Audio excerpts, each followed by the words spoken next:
You're good. And Okay. boom! We are live, folks. We are live. We are a little bit early, but we had to go early. If you don't know, before I get into all the festivities of the evening, we are the Wrasslin for Life Network. We are back at it again. And like I said, we are live for another stream. But there is breaking news. That's right, breaking news in the wrestling world. Stephanie McMahon has resigned her position with the WWE. We will talk all about that. Plus, overshadowing it or being completely overshadowed by it, we have some New Year's Evil tonight. Waller versus Breaker. We got a 20 woman battle royal for the number one contender. We got lots to get into, lots to talk about, lots to have fun with tonight. Strap in, strap on, strap in, whatever feels good, folks. It's going to be a good one here. Let's go.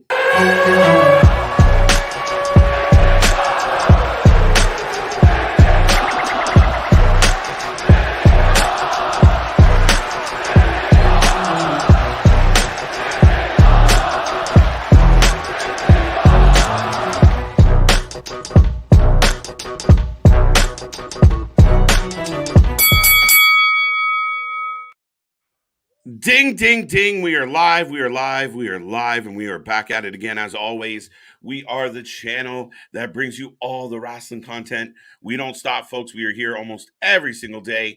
And this is what we do. And when something breaks, we just jump on. So the news is out there. Stephanie McMahon has said goodbye. We will get into NXT New Year's Evil. The gas. Right. But before we do, let's talk about who's going to take you there. And as always, Mr. Every Night, KJ White, the Iron Man of YouTube, joined by that face-making friend. Go ahead. I don't know where to start. Go ahead. First off, hello, beautiful humans and everything. Absolutely. We got wrestling going up on a Tuesday night and everything. But I will steal this from, I think it was a comment last night of, ladies and gentlemen, boys and girls, the Wrasslin for Life Network proudly brings to you its YouTube Tag Team Champions of the World, the Mr. Every Night, KJ White, and I am Big Nick Dudley. But yeah, we have Stephanie McMahon stepping down again. She's doing the reverse Vince, stepping down again from. But WWE. This has been the yo-yo of like, you're out, I'm in, you're in, I'm out. Like I don't want to be in the same place. You can do, I can do better. Well, is it like some people have speculated like she just doesn't want to be around her dad, right? Like, well, you're coming back, I'm out. Because I do have the statement pulled up. Okay, go. So the official statement from Stephanie McMahon, and it's on WWE letterhead, and trust me, it came across, somebody sent it to me, and everything, and then instantly I'm like, all right, I need to fact check this. But so, dear WWE Universe, about 8 months ago, I took a leave of absence, and within a few weeks, unexpectedly had the opportunity of a lifetime. I had the privilege to return as co-CEO and chairwoman of the board of WWE. I cannot put into words how proud I am to have led what I consider to be the greatest company in the world, working alongside a remarkable leadership team and one of the strongest executives I've known in my co-CEO, Nick Khan, who is now the current acting CEO of WWE. Dun, dun, dun. See how this all worked out? Plot twist. Our founder, Vince McMahon, guess who showed up? Has returned as executive chair and is leading an exciting process regarding strategic alternatives. And with Nick's leadership and Paul Triple H Levesque, I guess she can't be official. She'll be like Sugar Bear or like Polly Poo. Right. As chief content officer, I am confident WWE is in a perfect place to continue to provide unparalleled creative content and drive maximum value for shareholders. WWE is in such a strong position that I've decided to return to my leave and take it one step further with my official resignation. So now she's not only taking a leave, I quit. I quit. She's over there at the board, just fuck you, you're cool, fuck you. See you at home, fuck you. Oh man, see you at home. Right. So yeah, she makes it official. Oh, you wait 1 second. You got more to read. I look forward to cheering on WWE from the other side of the business, where I started when I was a little kid as a pure fan. I will always remain dedicated to WWE. I truly love our company, our employees, our superstars, and our fans. And I am grateful to all our partners. Thank you for everything. then now forever together, Steph. So I know we've talked about Raquel Rodriguez before of blink twice and let us know you're in trouble. Right? Steph, put 2 periods where you only supposed to put one to let us know that Vince has you. Well, here's the thing. Where to, Stephanie? This is the craziest thing about all this stuff that's happened since last year is, dude, this could have been the plan the whole time. And I don't mean like force Stephanie out. Like the conversation was like, Steph, you're gonna go in there, you're gonna hold my spot. This is what we're gonna do, and then I'm gonna come back, and you're gonna leave again. Like he could have dictated all of this from the get go. Well, see, and that's the thing is this, like we've talked about before, of this WWE is like Shrek. It's like an onion. It has layers because this whole story has layers of to where Vince, I guess, could have stepped back at any point in time and just decided, I'm coming back. And they could have done fuck and all when it came to stopping it, really. Now we also get to the fact that now other board members are suing Vince McMahon over the way that funds and everything, or they were acting in the manner best suiting the company and the shareholders. So now there's that layer. Every right now to do so. Yeah, and we have Nick Khan, who could be getting a nice little payout that it's been alleged that it's worked into his contract if WWE sells. Now So the Nick Khan thing, sorry, Nick, there, but good, the Nick Khan thing always kind of surprised me in the sense of I felt like that was a predetermined fact of part of him coming in. A lot of people speculated his goal was to maximize value and be able to sell this thing off, and anybody in that position would get a bonus. Like to me, it's not like, oh my god, did you know? Like I thought it all kind of came with the territory already. Well, we The did rest all of it, kind of no. think that he was going to be part of, or at least initially think he was going to be part of No. selling the company. Oh, Yeah. at least I felt. But No, then when you always. got like the trio, you had, Right? The now three-headed we got the monster. McMahon Civil War of we've got Yeah. McMahon and the Stooges versus Hunter and what we thought was Steph and Nick Khan. And now it looks like Black Widow has decided to peace out here. Yeah, Steph gave him the old, you got him, honey. Right. Go get him. But it seems like Nick Khan could be like the one of playing the whole role of it was me, it was me, Hunter, it was me all along. Or Right. the name on the contract does say Khan. Yeah. Says Nick. Yeah, wrong con. But no, I mean this has been chaotic. And again, we don't know. This could have been from the outset what was going to happen, because now another person leaves, and I guarantee you the next person that comes in will be another one of Vince McMahon's supporters. If anyone comes It in at all, sounds but it's very one, similar to something that were regarding right? the U.S., but I'm not going to touch Uh-huh. that with a 10-foot Uh-huh. pole. It's feeling And that's orange. fitting that it happened on January 6th. Just nudge, nudge, wink, It's wink. just nudge, yeah. But Maybe it he is planned it that way. interesting of even when you get into how do the stocks shake up, like the voting rights, what have you, of this is such an interesting move. Like I think we talked about it before we went live of I've never tried to learn so much about economics and everything as I have with WWE Learning about almost the getting stock sold. market. Right. Jesus. I've never cared so much about a board of fucking directors for a company I don't work for. Right. As I have with WWE. But it really is like a fucking TV show. Like this is more exciting. If they could work this Game of onto Thrones. if this was somehow tied into Monday Night Raw last night, it would have been a better show. But that says, oh, well, which was better? The Monday Night Raw or the blowout that Georgia put on TCU of like 63-7? Man, I was like, I'm going for Georgia. The next thing, I was like, all right. All right. I guess I took the odds-on favorite. I'm glad I went that way. But right. yeah, felt like a layup. This is just a huge move with Steph stepping down because you thought Does it really mean she was going to be one of those? I said that maybe her and Hunter try and either finagle to where he's the Dana White of WWE, or they sell to them. That's what I mean. Pull a Bischoff, but like run out and kind of get up their own group of investors to pull it off, right? I mean, that would have been cool. It really could have been cool. To me, this might not be as impactful as a lot of people are saying. I saw in the chat, by the way, Damian Scott, Victor, A-Town, DeMarcus, Polo, What? Jojo, What? Ronnie, What? Curtis, What? Hagen. What? I think that's most everybody. I feel like they get more stressful each time you just pause on a name. Right, there we go, there we go. But I saw someone say like this is bad news for the WWE, but it genuinely, for me, it could be as simple as this is just another sign that this is in fact selling.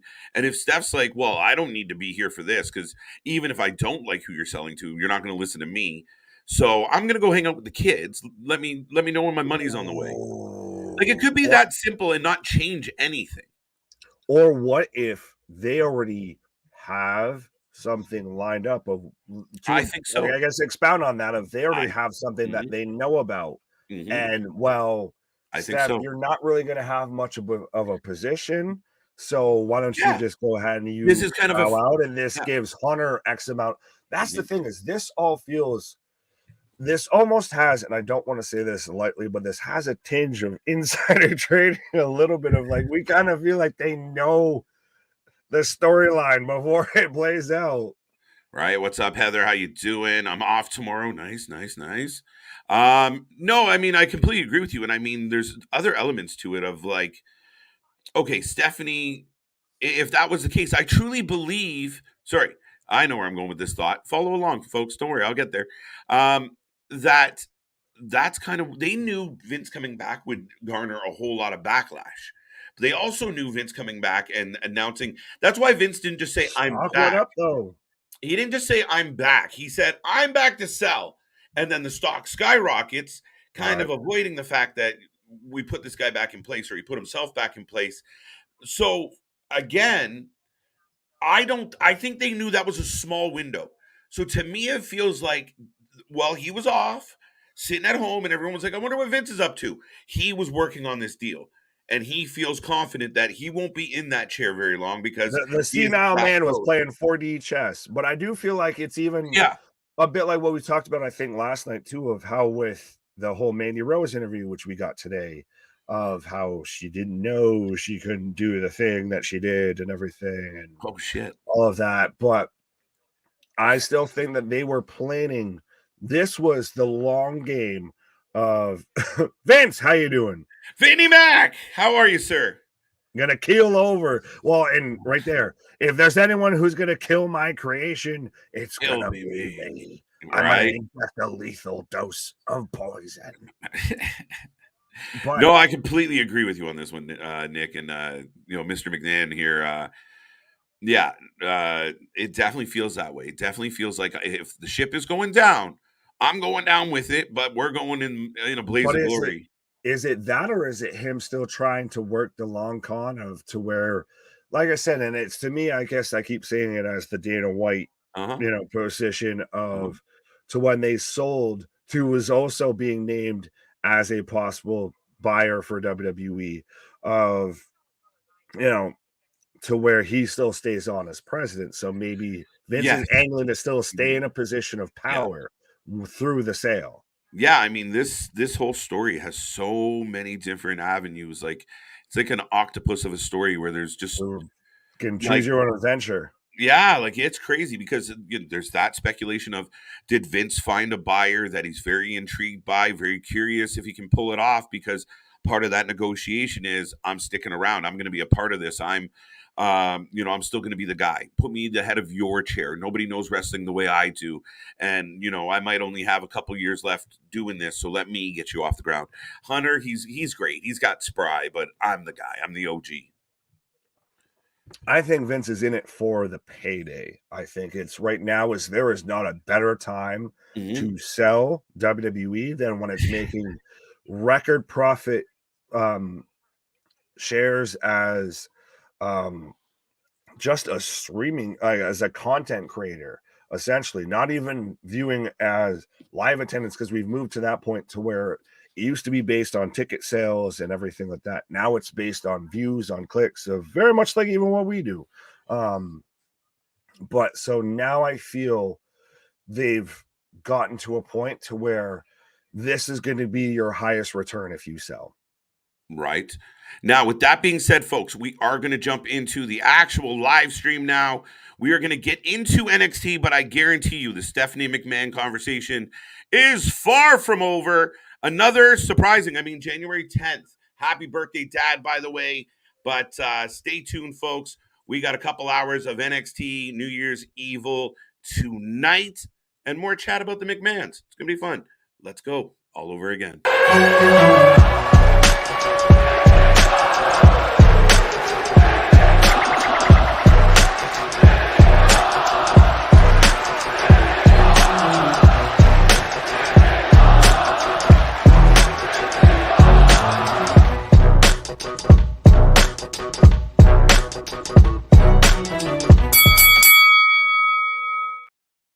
Ding, ding, ding. We are back. We are ready to go. And like I said before, we went to the little package. We are here for NXT, but there's lots to talk about, Nick. Already in a pretty deep discussion about the inner workings of the WWE, what is going on with with the sale, what's going on with Stephanie, with Vince. Is Triple H next? A lot of people worried about that.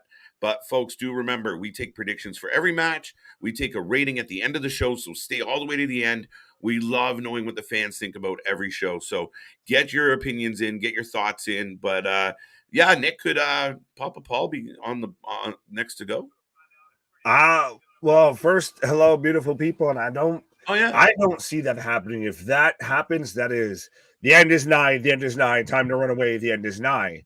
I still think that I'm still hoping that Vince is the junior soprano in this story, and Hunter is the Tony of that. He's going to just somehow manage of, even if they do sell it, that he still at least ends up in some sort of an executive control on something, and Vince takes his money and just pisses off to right.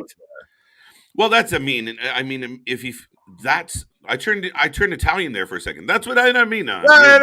Yeah. See, I talked about the Sopranos and the power of Christ compels you.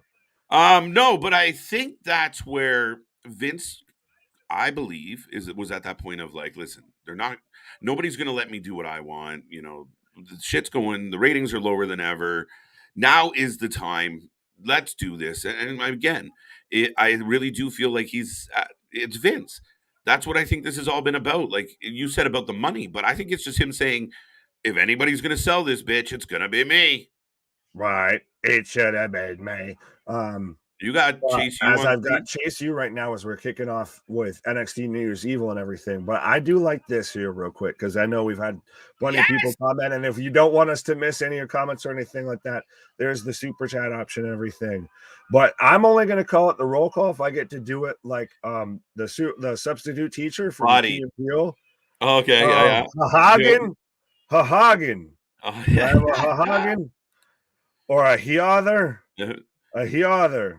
My brain went to Bueller. You done fucked up, Aaron. If I get to do it like that of Aaron, Victor, Christ, even Vince, Gary, Victor, Heather, Hagen, Jack, Damien, JoJo, everybody, Polo, Ryan, everybody. Fleming, Swami, Swanson, Sampson, all you folks showing up tonight. Thank you for being here. Yes, Italians. We got we got the Italian, more Italian. So Tony D is coming out to the ring. He's getting ready for his match here tonight. You will get your predictions in if you would like. But that being said, folks, I will congratulate everybody on getting Tuesday in the books. Monday, senior is over. Hump day tomorrow. Friday, junior after that. And then we're into the weekend. Remember, Friday the 13th. It's going to be a lucky day here on the channel. We will be bringing you a triple header, SmackDown, Rampage, and Hard to Kill from Impact Wrestling. Bully Ray going up against Josh Alexander, but we are not going anywhere. We will be here all week long, folks. So make sure you're letting everybody you know this is the place to get your wrestling content. Yes, Mr. Finger. Pause on that statement, but yes, we've got Tony D'Angelo in the ring, and I need that tracksuit. You don't have one. Wait, you don't get that with like birth?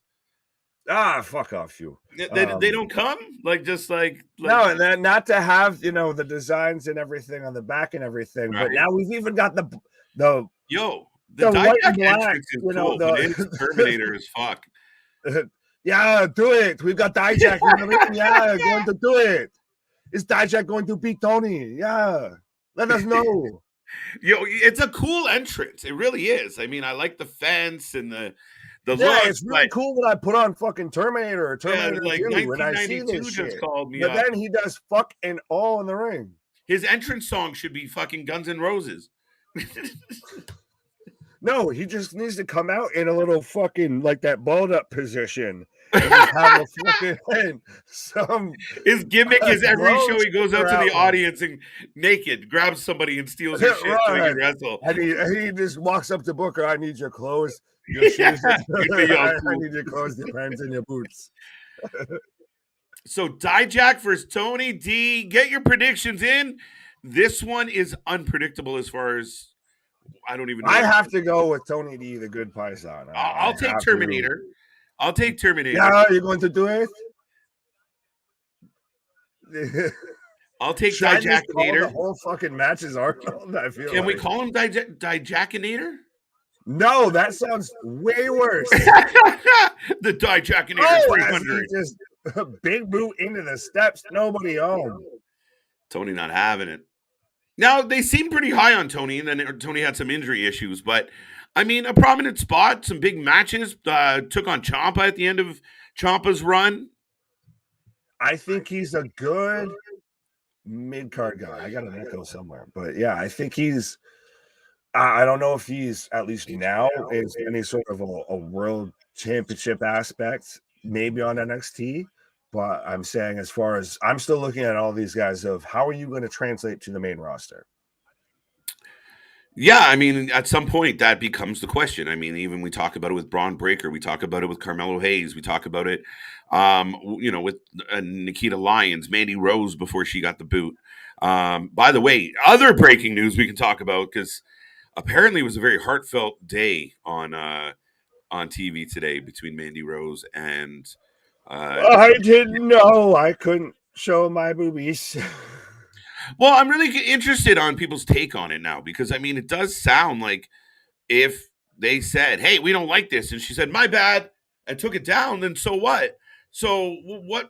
If you took it down, how are you making $1 million in a month? And she put it back up. Let's go. Right, but even before then, like, I think I'm waiting for the day that we get a book from what happens, and it might have to take us 10, 20 plus years, and I'm sorry to put that on people, but a book to know everything that what went on during this time backstage. Right. I want Vince to, like, I wish Vince journaled. Like, if Vince journaled every day and after he passed, they released, like, his that would be the most insane. He just ends everything with, yeah, right? pal.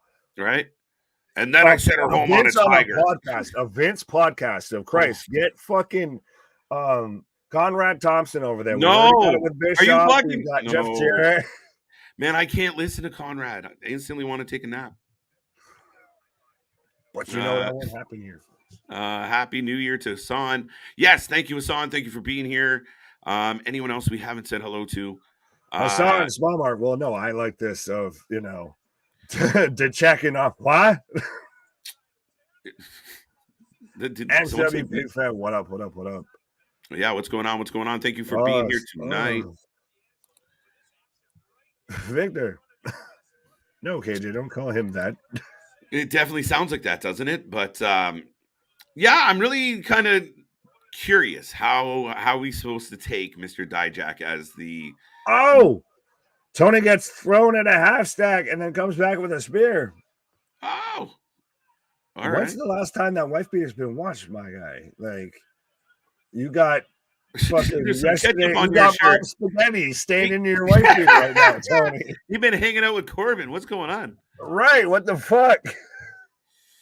We're into the first commercial break. So if you guys are just tuning in, if you haven't been here before, make sure you like, subscribe, join the channel, folks.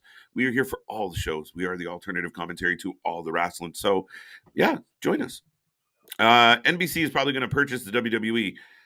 It really is. Sounds that way. Now, what does that mean for the WWE? What are your take on it? Like, that's the big question. People, assume that a purchase is automatically a bad thing. But what if it isn't? The interesting thing with all of this is it's going to be the first time in WWE, WWF, WWF, all the W's and F's history that I've got an echo that it wasn't in control of a McMahon's hands. So then they become a independent IP that NBC Universal could do with it what they want. Of if you liked watching SmackDown on Fox, well, maybe that's not an option anymore. It does work best because Raw's already on USA. They already are on Peacock and everything. Mm-hmm. I've seen reports or heard rumors circulating, all of that. Do you think NBC Fox is very, very much a fan of Hunter at the helm, and that's where he could slot in of, well, you guys own it. I'll be the president of it, what have you. Yep. No, absolutely. So, I mean, it's not. I mean, somebody could pull off the whole Dana White move here, right? But most people are assuming that Vince is going to do what Vince sees best for Vince. And if he still wants to run the wrestling company, he'll work it in. He'll get it done. He'll be the one hang up. They're like, we don't want put that evil on me, Ricky Bobby. I mean, it's scary. It really is scary. But you see it on social media. Like the IWC, so to speak, is very fucking nervous about Vince McMahon. Nobody has any faith in him. Nobody trusts him, and rightfully so. Like, anything is fucking possible. He could have walked in the building today and said, "Steph, resign or else," and that's how we got here. But we don't know, and anything's possible with Vince. Like I said, this could have been a conversation that happened 5 months ago. Listen, I'm going to step down. You're going to take my job, but I'm coming back because I'm going to sell it. All right, deal. High five. Let's go. This just has so many ways that you could spin it to where it makes perfect sense, and you have so many ways that you could spin it to where it makes absolutely no sense, and it just looks like it's in, like I said, the end is nigh, time to run away, the end is nigh. Across the board with Steph stepping down, with Vince just automatically asserting himself back as head executive and adding two of his basically lackeys that he fired himself onto the board, as you even have the guy who led the investigation against Vince resigned. You fucking right, he did. Wouldn't you? Well, you had that guy. Were you not jumping out the window quick? Put Vince and Co. on, and then you had two more still resign. So we were literally setting up for a 6-man tag between pretty much Vince and the lackeys versus the wrestling Avengers Assemble between Steph, Nick Khan, and Triple H. And Stephanie said, "You know what? This is not my fight. I'll sit back and let y'all collect. Let me know when my check clears. That's it." And dude, I mean, I think sorry, 1 second. Jay White's WWE. I was going to click on this one as well. They were reporting, thank you, Victor, about Carl Fredericks. I mean, we recently watched Carl Fredericks. He's a talented guy. Well, and I was about to say, even with the Jay White thing even now we get NXT New Year's Evil of way to just kind of stomp on everything else that's going good in the rumors and the news and everything for your company. Is you signed Carl Fredericks, you've got Jay White rumored coming to your company, you've got NXT New Year's Evil going on tonight, and then, hey, by the way, Steph's leaving, thank you, fuck you, bye. Now what? Okay, so another layer. I mean, this is like the Shrek of fucking stories. Right. Another layer to and in the morning, I'm making waffles. By the way, not Carmelo Hayes. Wes Lee is sitting at ringside. I saw the North American belt, instantly associated it with Carl. Carmelo. I'll get my shit together at some point. Well, and it's not. You wouldn't be remiss to not notice Wes Lee there, because he has managed to say absolutely nothing. He was pretty quiet, but Dijak gets spine busted. Very nice. Reed was on Raw last night, Rocco. Right. But we'll save that for the next commercial when we want to talk about Jay White. We'll move on from the stuff, as we've got it's a simple Tony's setting up for a fisherman suplex right now, it looks like. Dijak handcuffed Tony D'Angelo's partner to the ring. Oh, okay. We completely missed that. Did you see that? I did not. So he really is the Terminator. So he's Terminator meets RoboCop now. Is he Judge Dredd? That's what I was going to say earlier. Fucking Judge Dredd over here. They choke slam. Yeah, do it. Oh. Dijak with the 1, 2, 3. Oh, 2 count. Oh, 2. Never fear, Larry is finally here. Welcome. Like I said, we're gonna start taking attendance. We're gonna start taking roll call, and Roll people are gonna get call. Brucey bonus points for showing up for recurring episodes Right. and everything. Rainmaker. Oh, that only accounts when it's Okada. Right. I got echoed now too. Who's your what? I got some feedback. Oh. I can hear me talking. Fox already has SmackDown. Disney makes sense. Imagine WWE Raw and ESPN on the Ocho.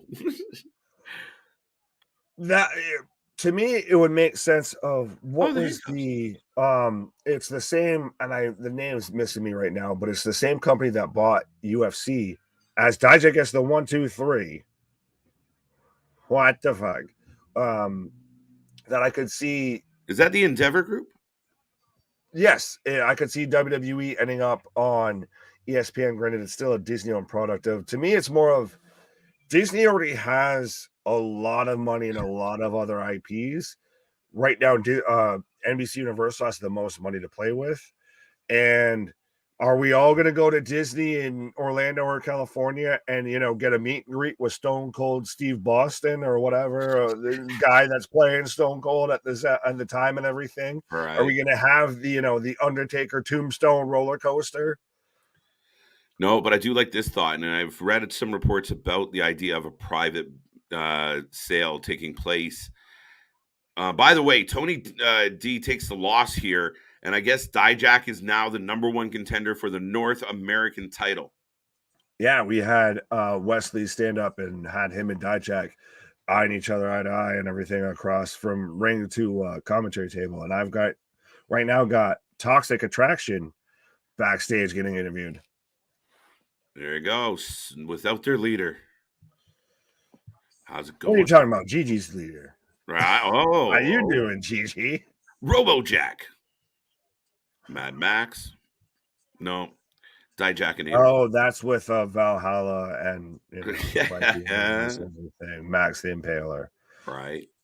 May see a triple threat for the North American title at Vengeance. Might just be one-on-one, actually. That's what it looks like. Well, and it's interesting how New Year's Evil just last year was a special, their kind of version of almost like a takeover. And now it's just a regular NXT that granted has a lot of matches that would be good on a takeover. And they're doing it 2 weeks after New Year's or so. Yeah, it was a little interesting. Like even with what's rumored to be the Tiffany Stratton repackaging, I mean, counting down to New Year's, we're like, it's not a good look when you're 10 days late, sweetheart. I could see her being in the Battle Royal. Yeah, most likely. When they get there, but I've got the Creed Brothers coming out right now. So we're gonna get the Creed Brothers versus Indusher. Yes, this is gonna be a good match. T100. It's the D100, actually. Pause. It still ends up like a sex toy. We can't win. Right. Dijak. What comes around is all around, Ricky. Pause. The T100 one, 2, 3. 1, 2, 3. Yeah. That was like, what are we fucking on? I almost said Price is Right. Sesame Street. Wheel of Fortune. 3. Right. 1, 2, 3. Get me my money. Right. Give me the pinfall.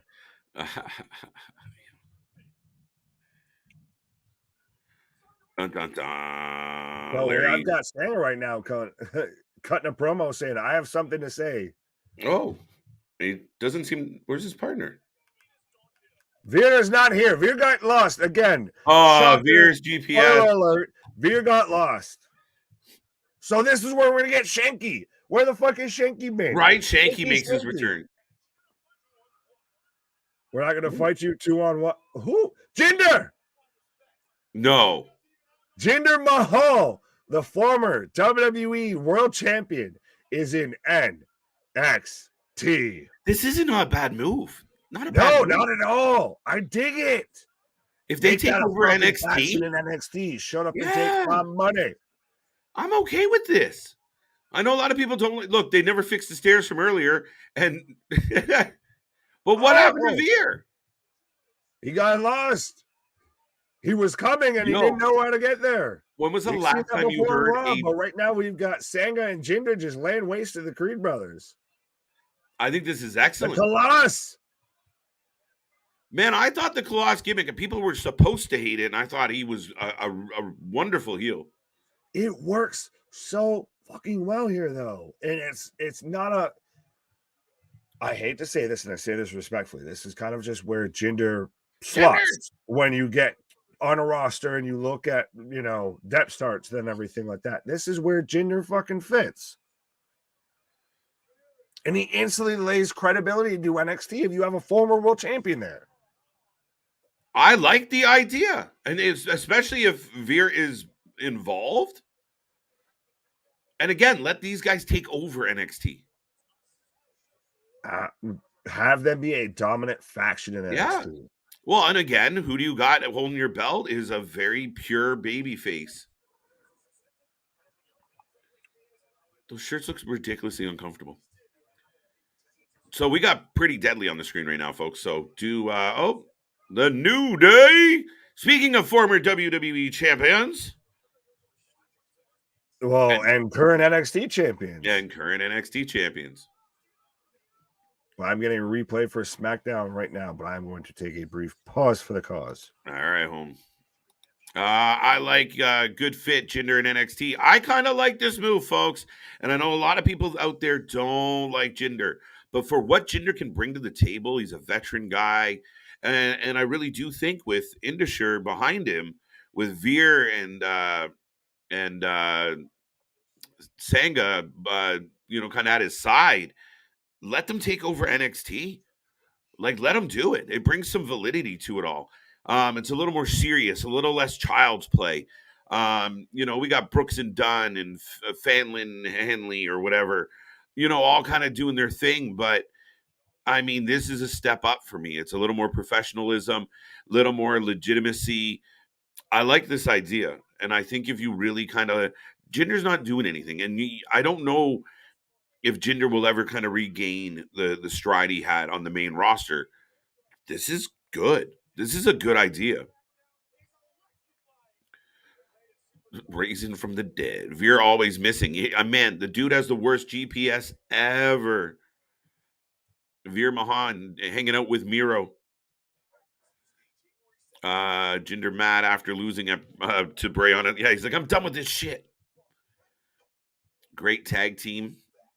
I see it being a faction. I really do. Finally, a proper Jinder. Okay. Bring Heath to NXT. Yeah, there you go. There you go. Is it a trios? Yeah, I don't know. I think it might be a trio. I'm sure we're going to hear some story that Veer, had travel issues or whatever. We'll find out what's up with Veer at some point. I imagine, maybe. Maybe this is a permanent switch. It'll be, Jinder steps in and Veer's gone. I don't know.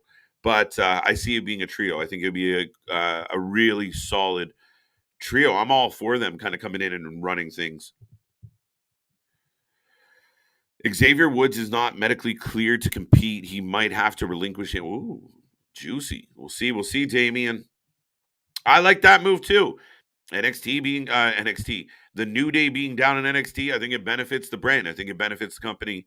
I think it's a good move overall. Why not let your, the people that you kind of have to shuffle out? And then that main roster, you're not seeing the same people over and over and over. So I'm all for it, folks. NXT needs a veteran. Jinder's a good fit. Chambers, I agree. Like, I really do agree. Like, I like this move. I think Jinder coming aboard, I hope he stays. I really do. I think it's a really, really good move. Jinder joining NXT is the new version of the NWO. Kind of that idea. Like, take it all over. Just wreak havoc. Who's going to stop you, right? If you want to be competitive for the tag titles, what can you do? If you want to be competitive for something else, the NXT World Championship or heavyweight title, who's going to stop them? And I mean, Indusher together is an outstanding thing. And Sanga's underrated. Sanga's a good talker. He's believable. Yeah, I mean, I think it's outstanding. I didn't like Jinder for a long time because he was always one of the worst booked. I mean, and Jinder wasn't, I mean, for most fans, Jinder was meant to be hated, and he was really good at being hated. He played the anti-American thing really well. Obviously, he pushed some hot button topics, but he was good. He was really good until he started doing, yoga, and we lost him. I don't know what happened. RF video to have Shane interview. Oh shit! And the plot thickens. We forgot about the prodigal son.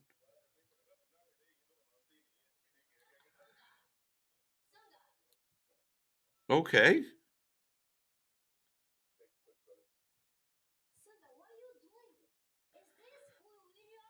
Oh, Valentina is confronting.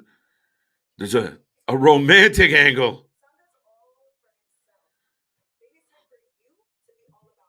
Interesting. All right, all right. Valentina in the battle royal tonight. We'll see what that means. Jinder worked his ass off. Wasn't a huge fan until the title run personally, but respect the work he put in. Him and Orton had a couple good matches. Yeah, I think people remember kind of how it all ended and how it got really gimmicky, and remember. But that rivalry was all right. And again, Jinder was hated. Jinder drove heat. Like, he had no problem walking out, and he didn't even have to speak. The fans were all over him. So, and of course we got the bamboo stick match and all that fun stuff, which it didn't help. Imagine Mickey Mouse wearing the WWE title around his waist. Also known as the Miz. Think about it. Anyway, better than Bollywood Boys. Yeah, I mean, I like the Bollywood Boys for what they bring to the table, but to your point, Mike, yeah, Indus is a much better approach. And again, it's not just a leader with a couple lackeys; it's a leader with two killers, and that's a whole different animal. That's a whole different dynamic. And I honestly think if this is something that continues forward, I think it's good. I really do. Bobby Sleeping Beauty versus Wenda Chu.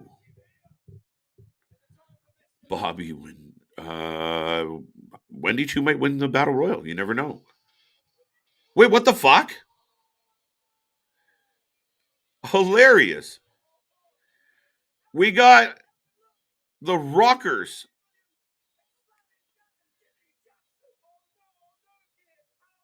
What is this? They have a band coming. They have a tag team coming to the ring with the Rockers entrance music. All right. WWE still teasing her business return. Yeah, I mean, it's there, man. And to be honest, Victor, I think if you go this far with it, and I mean, there's got to be people paying attention to the reaction to things. So I don't think they walk down this path and then not deliver it. Could it turn into, the Hurt Business gets back together, but they're against Bobby?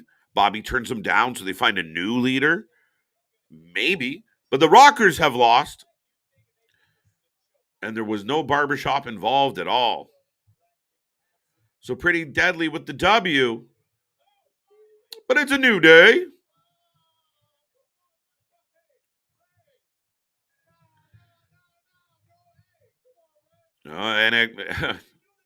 The New Day comes walking out now. Let the Creeds beat the New Day, give them the good rub, help solidify them as a tag team foe, the future of WWE. They have a lot of potential, better than the American Alpha. They have a lot of potential, Smile Mark.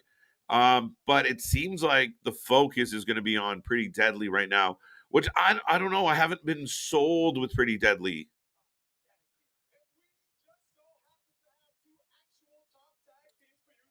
There you go. If it's some WWE superstars going to AEW. What did I miss there, Bobby? I'll get back to that. Idris Anofe and Malik Blade coming out.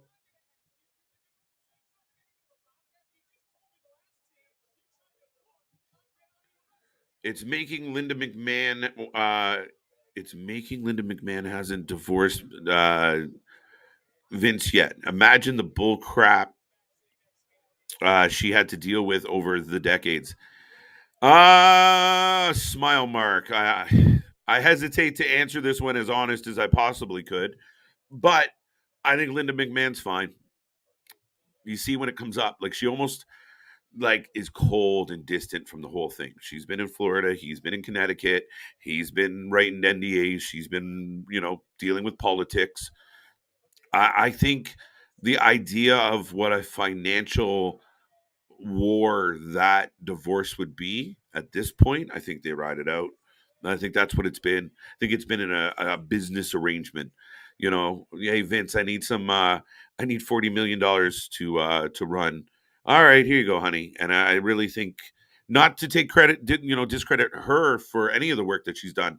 But the point is, I believe that's a mutually beneficial business deal. That's what it is. That's why marriage is a contract, folks. Think about it. Congrats to Ricochet on his engagement and Dom Mysterio. So 2 engagements this week. So congrats to both. TK can never have enough WWE wrestlers. It's very true, Steve. And I do laugh at the idea that, what if TK bought WWE?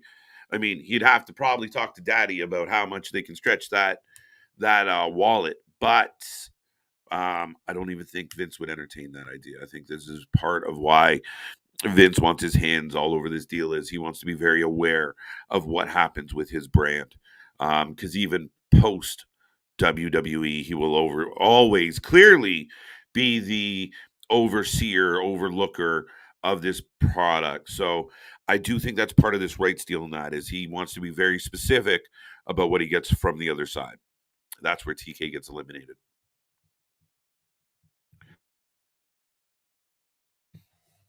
Sorry, folks. Jay White versus Hikuleo. Loser leave New Japan February 11th. True story. And I find it very interesting that recently reports started coming out about WWE being interested in Hikuleo. I do think that might be a little bit of, taking the dogs off the scent. I hope, I believe, and I want it to be Jay White. I think Jay White would be a phenomenal addition to the WWE. I think the WWE could use a Jay White. I believe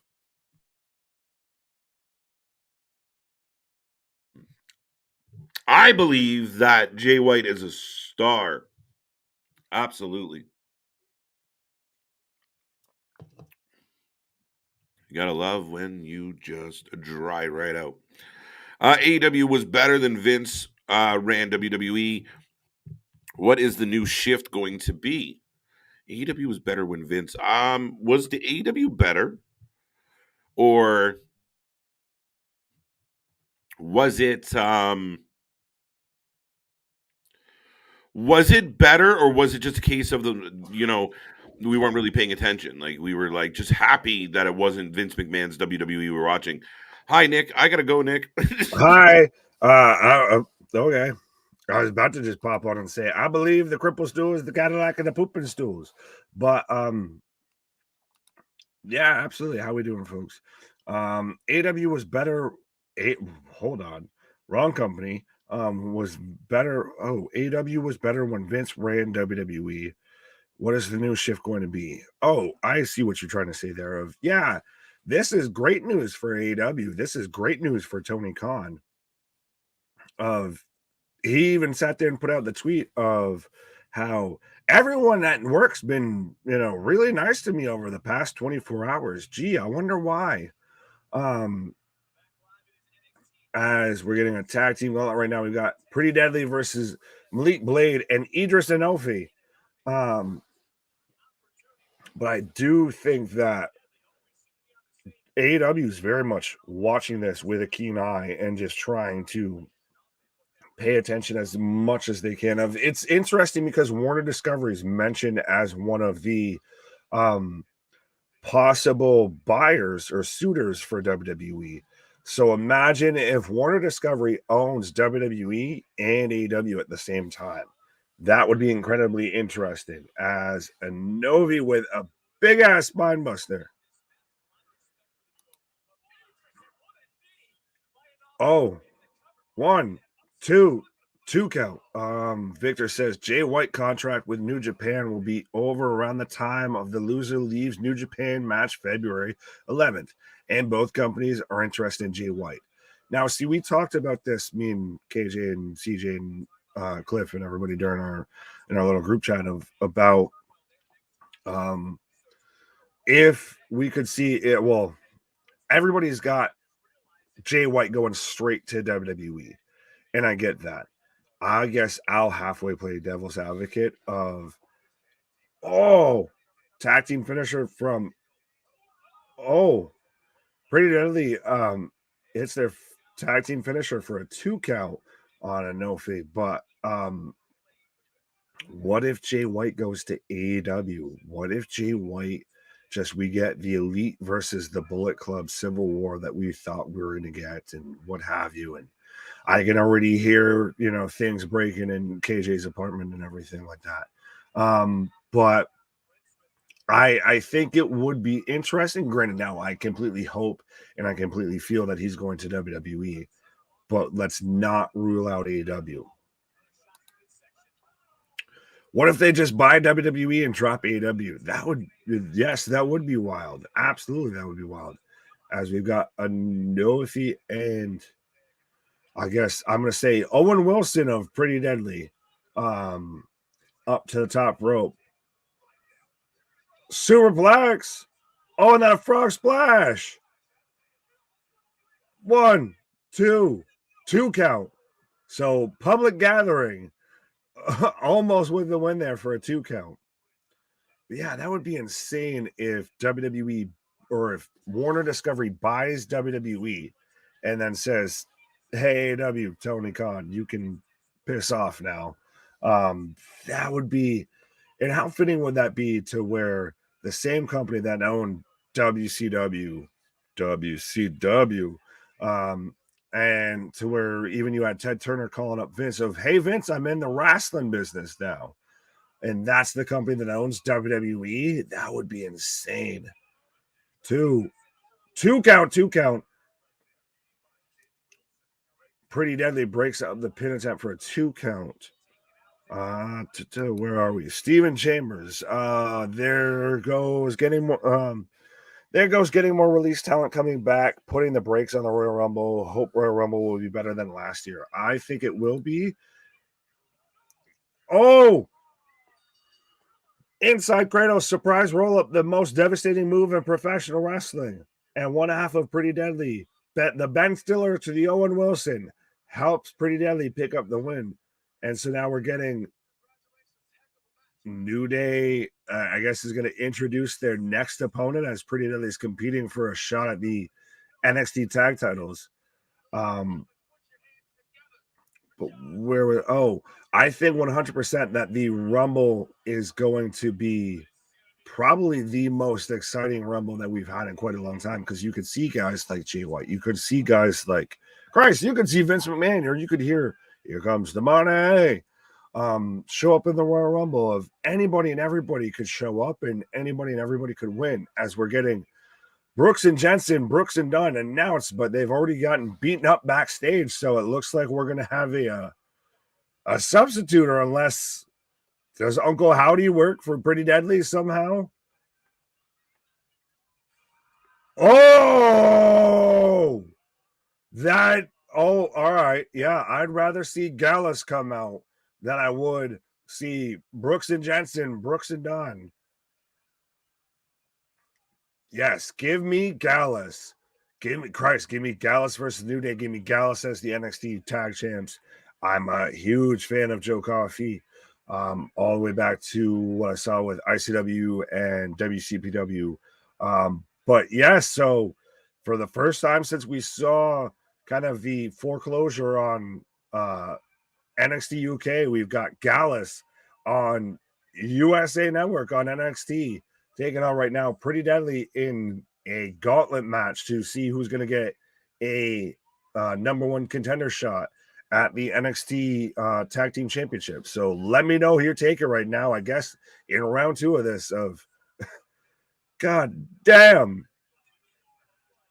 Why are we doing it? So NXT's advertising a countdown to the new year. Up next, that would have been great if this show was on December 31st or January 1st, not January 10th.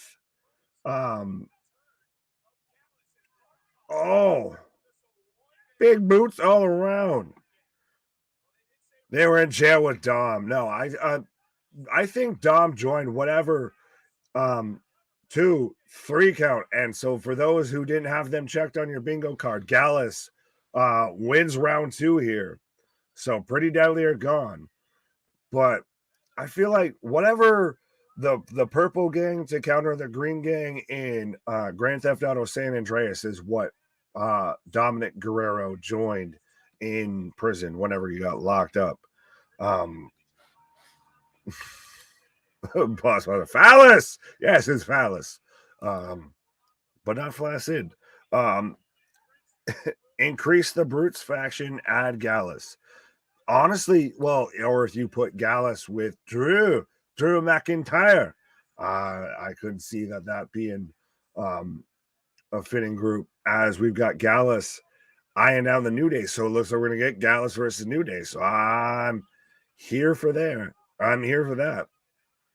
But, and does anyone else think it's weird that Sheamus and Drew are the banger bros? And don't let KJ hear that too loud, because I don't see you called that. But that's an odd combination for those two guys, or of a name for those two guys. Yeah, there. But so we're gonna get. It looks like Julius Creed versus Jinder Mahal right now, because he's walking out of the backstage medical center, obviously emblazoned with WWE logos, saying, "I don't care. He's the WWE champion. I don't care. He's back here now. I'm gonna whoop his ass." Yeah. I hear you. I see you. Oh, are we getting a countdown to the new year with Tiffany Stratton? Countdown to the new year up next. Yeah. You can tell Vince has gone senile because he doesn't realize what fucking day it is. Gallus for the win. Well, Damien, you were right there. Gallus is back. Holy SHIT. Yes, Bobby. Gallus versus New Day at Vengeance Day. That's my prediction. No, your prediction is right. Curtis says Gallus for the win. KJ, I know. See, I heard you. Predicting new tag team champs, Gallus at Vengeance Day. That's interesting. Could we see a new NXT World Champion tonight with Grayson Waller versus Bron Breakker? We've already seen the Goldberg Bret Hart spot of, you didn't know I was wearing a bulletproof plate and all of that. So it's gonna. Has Bron Breakker's time run too long, or reached its end as NXT champion, and maybe he ends up on the main roster, especially around Rumble season, what have you? Because I'm getting an advertisement right now for Young Rock. KJ, don't yawn. It's contagious. Well, I'm not KJ, but okay. I'll tell KJ backstage to not yawn. Oh, I got you. Okay. 3, 2, 1, yawn. I see. Pretty Deadly are pretty done. No, I think that they could still hang around NXT. I think they work in NXT. I think not everybody's going to be jumped super right away. Christ, how long has Carmelo Hayes been talked about of jumping to the main roster? And he's still down in NXT. We've even talked about it. I've said it about with Bron, for example. So how long, like, they could do with some time being down in NXT, and where do they slot in on the main roster if they were to move up? Do you see them having a solid feud with the Usos? Because I don't. So I think that they're fine slotting in where they are, as I'm still in commercial right now, folks. So let me know what you're thinking so far of NXT New Year's Evil. Again, like I said before, we are the Wrasslin for Life Network. We do this for anything and everything when it comes to pro wrestling. And if I did miss any of your comments, or if you just want to let me know your thoughts about Steph leaving, your thoughts about Jay White maybe coming to WWE, your thoughts about who they've just signed to NXT, Absolutely. The super chat option is available. Make sure that we don't miss your comment and you help support the channel and everything. Help us keep doing what we do for you fine folks. Oh, that's where we got there. Fair enough, boss. Who is more deserving of a main roster spot? Bron Breakker or Grayson Waller? Who would do better right now on the main roster? I think is more of the question. I don't like the phrasing of deserving. I would say right now, who would do better on a main roster talent would be Bron Breakker. You have very much the whole Steiner lineage, which then just call him goddamn Rex Steiner. But I could see them using that of it instantly elevates him a bit. And yes, like even KJ's even saying here right now, New Year's Evil live, folks. Stay tuned, be a friend, tell a friend. We're here doing anything and everything when it comes to wrestling, folks. I just want to say, I just want to know where Nikita is. I don't know where I read saying there, but I just want to know where Nikita is. She's probably going to be in the 20-woman battle royal match that we're going to have later on, because of course we're towards Rumble season, and that's how they're going to determine who's going to be the number one contender for Roxanne Perez's NXT Women's Championship. As right now, I'm getting a video package for earlier today. Oh, we're at a diner, so it's got to be Apollo Crews having his, equalizer moment. Yep, speak of the devil, and he shall appear. 3, 2, 1. Who is she? Who is who? I am you. Who am I? What? Oh, I like this. We've got Carmelo. I looked away, now we've just got Carmelo just ripping off Apollo's whole segment of just, I'm going to sit at a diner and write some things in a notebook that seem halfway poetic, because Vince and co just watched The Equalizer, a movie that's 5+ years out. Oh, and Trick's there with a lucha mask on. I thought for half a second, we had scripts popping up beside him. But Trick's gotten himself over phenomenally with this whole thing as well. Like, I need a Trick and Ain't Easy shirt. Absolutely.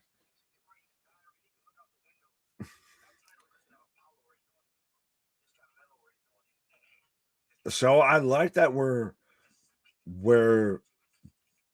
actually building stories and building chases for the titles and everything, versus just you go down a list, you go through who you view as the next most over talent. But we're getting the countdown to New Year's right now, folks.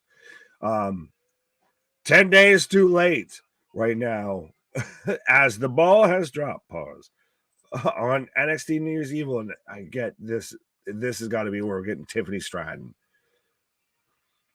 because of course Vince likes his blonde-haired, blue eyes chicks and everything. And it was interesting that this whole gimmick had a weird feel when it was first pitched. And again, speaking of the devil and they shall appear, we're getting Tiffany Stratton right now.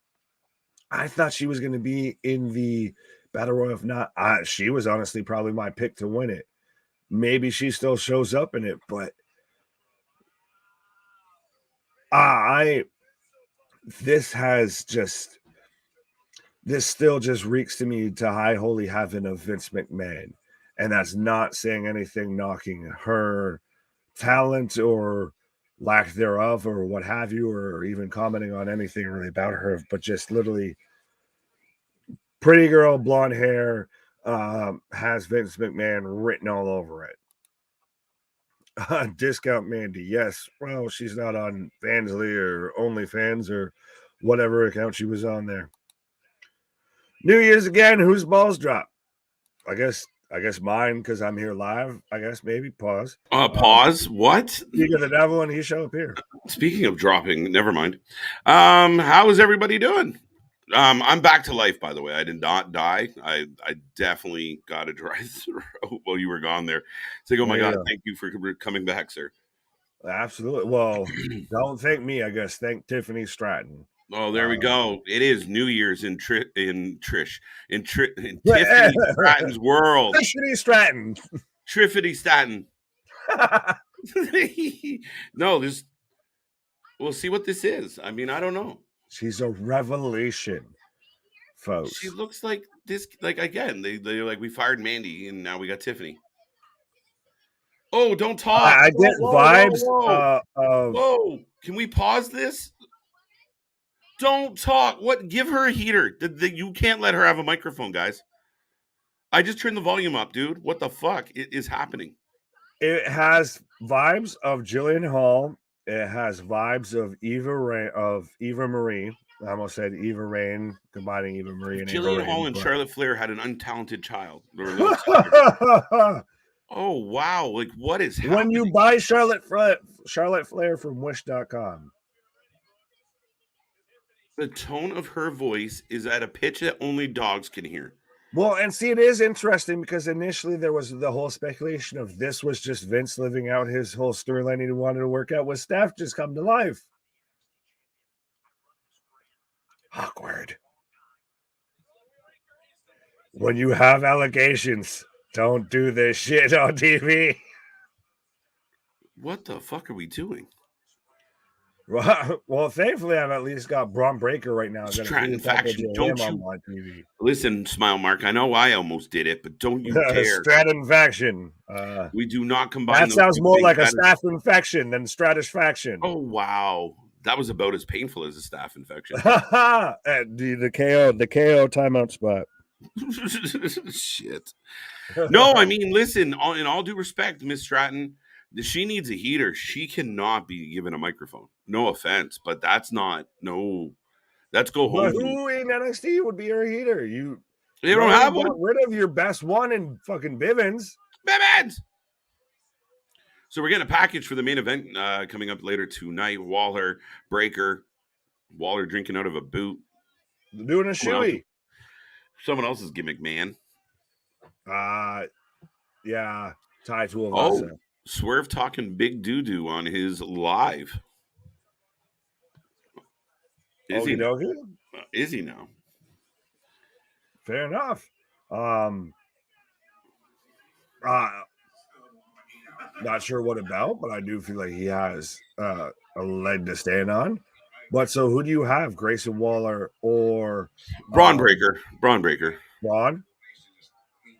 I'll go with the Waller effect. These two juggalos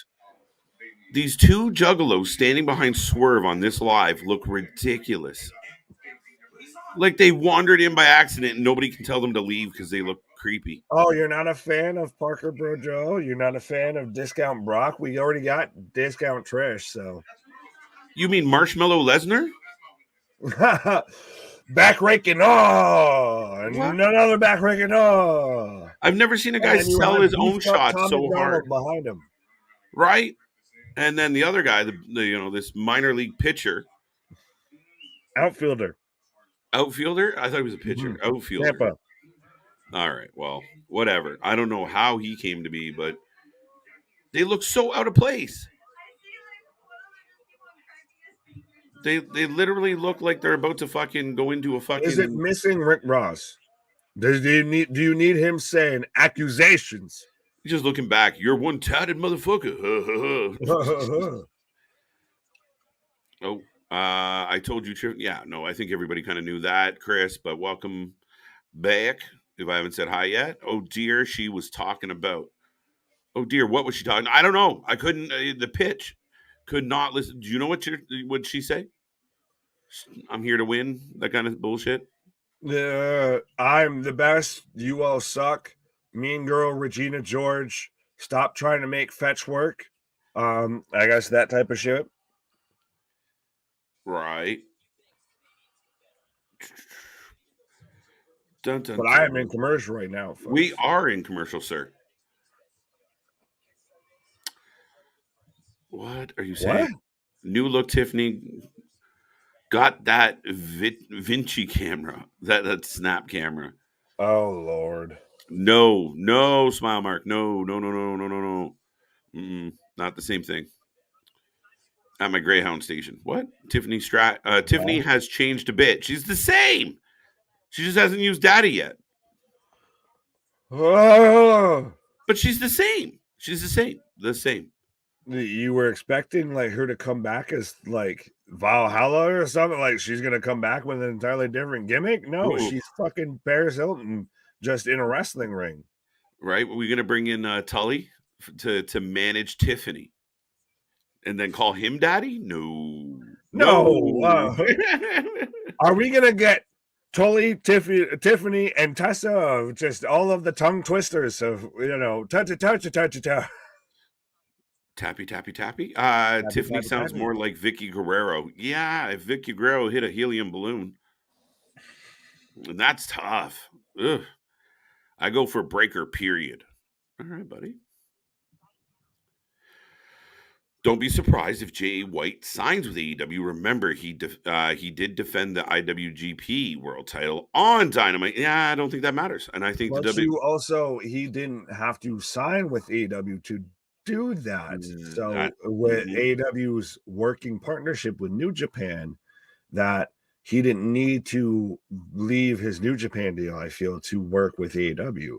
it's true. So if he is leaving, he's going to WWE, or I'm sorry, Impact, you're, I guess the ugly girl at the dance of Jay White doesn't want to dance with you. So you just kind of get left by the wayside. No offense to Impact. Impact's awesome, but people outgrow Impact, and Jay White, I think, has outgrown Impact. That's that simple. Damien Tully officially retired completely from wrestling. It's a true story. He just walked out. Well, there was rumors that he got fired because he didn't show up, but same idea. Yeah, well, that was the whole situation of how what was one of the Ring of Honor pay-per-views. It was the last like supercard, I believe, or something like that, to Yep. where it went from Tully Blanchard Enterprises to all of a sudden it's you got Prince Nana and everything. Nana just like, popped up. what There we the go. fuck happened? Mm-hmm. Completely. Oh, Tully who? Who? AEW for life. Also, Wrasslin for life, guys. So do not forget to like, subscribe, join the channel. We are here all the time for all the fun, all the action, all the adventure. And when the storylines off screen are better than the storylines on screen, we'll be here talking about that too. And man, I really wish this was all worked into some type of angle because it's interesting as shit. Wrestling is like onions. Onions have layers. Right. Onions have layers.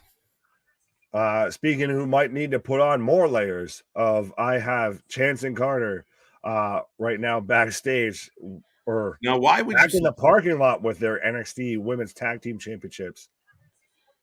Oh, and the fakest swipe ever of like, no, stop it, Ron, stop, with the fucking camera crew from Tiffany Stratton. I said no. Ron, stop. We got another package. Like, all right, we get it. Maybe they cut Tiffany Stratton's mic time a little short. Well, yeah, right now we got Grayson Wallace. So do we end with the Battle Royal? Yeah. No. It's looking like it.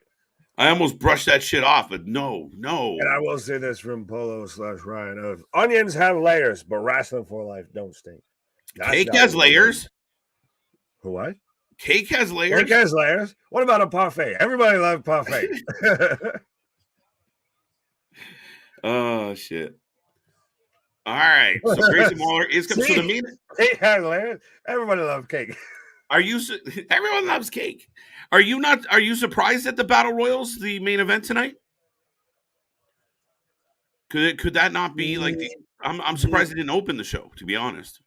I'm of two minds with this. Of either we're getting a title change and the Battle Royals to soften the blow, or this very much shows that we're not getting a title change and maybe we're going to get in something interesting with the Battle Royal. Okay. Robert Stone should manage. Oh, I don't like Robert Stone at all. I don't think WWE even remembers he's there. Right. Holy flashing lights, Braun Breaker. It's like the Ultimate Warrior and Goldberg's entrance mashed up. And mixed with the ho, ho, ho, ho. Right? Then all of a sudden he starts barking.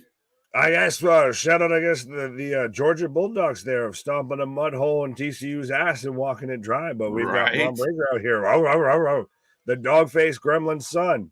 Did they scrap the women's contender match? No, I think we got a lot of time left on the clock. So We're still just kicking off the first hour, and I get this though. And now that I just said that, I get it because we're kicking off the first hour. If you're flipping through the channels right now at 9:00, you see a world title going on. Oh, I'm gonna see what the fuck's going on here. and Versus, if you're an old God wrestling knows how fan, many women just cat fight. yeah, no, true story. But I mean, part of your and I mean, if you try and catch an old wrestling fan with like, why is that kid barking like Rick? Wait, he looks just like Rick. God damn it! I knew Vince would start cloning. Oh shit! Don't put that out there. We'll have AI wrestling soon enough. To WWE, punk. You think wrestling's crazy now? Wait till they start using the robots, folks. They already got fucking Dijakinator. Oh God. No, I could see if Vince could find a way, Vince would start cloning people. Right. But we're getting the intros right now for the World Title Championship match in NXT. So give us your predictions, whether you've got Bron Breakker or Grayson Waller. Yeah, ladies and gentlemen, get your predictions in. We will take your pick for this match. Let us know who you have. And don't forget, stay all the way to the end. We will take your rating out of 10. We want to know what the fans think about all these shows. We got to keep like a loose tally of how everybody feels as we move through this week. So yeah, well, that's something we might be talking about and percolating and everything like that. If we might, we've had the golden cages and everything, we might, start coming up with something for whoever accurately gets those things right and just says, I was 5-0. I never said shit, but I was 5-0. We're definitely working on a couple of ideas with that. So once upon a time, I had come up with a really cool idea, but someone else ran away with it. But that's what we do here. Reba, not Rebel. Reba McEntire? What? Right. Would WWE let Jay White be Jay White? Maybe not. Maybe not. Well, he can't be dropping the C-bombs and such and the F-bombs. But, yeah, I think they want him to be have a chip on his shoulder. What I do like is if you bring Jay White in while AJ has a broken ankle, it really sets up nice for Jay White to step in, reunite with the Good Brothers, hug it out, all happy-go-lucky. And then you do the BC Civil War that AEW couldn't pull off. But so does Jay White come back as Jay White, or does he come off as Jay Eggshell or Jay Off-White, or Jay Vanilla White? Right. A different shade of white. Right. Gray and white. Him on the mic of even his whole promo where he's talking about being the catalyst of pro wrestling. Phenomenal. Oh. Bron Breaker. Still tonight we're getting Jinder Hall versus Julius Creed. So Jinder's going over the world title match right now as we've got Bron just laying into Grayson Waller as Bron's been in control of this whole match so far. So that's interesting.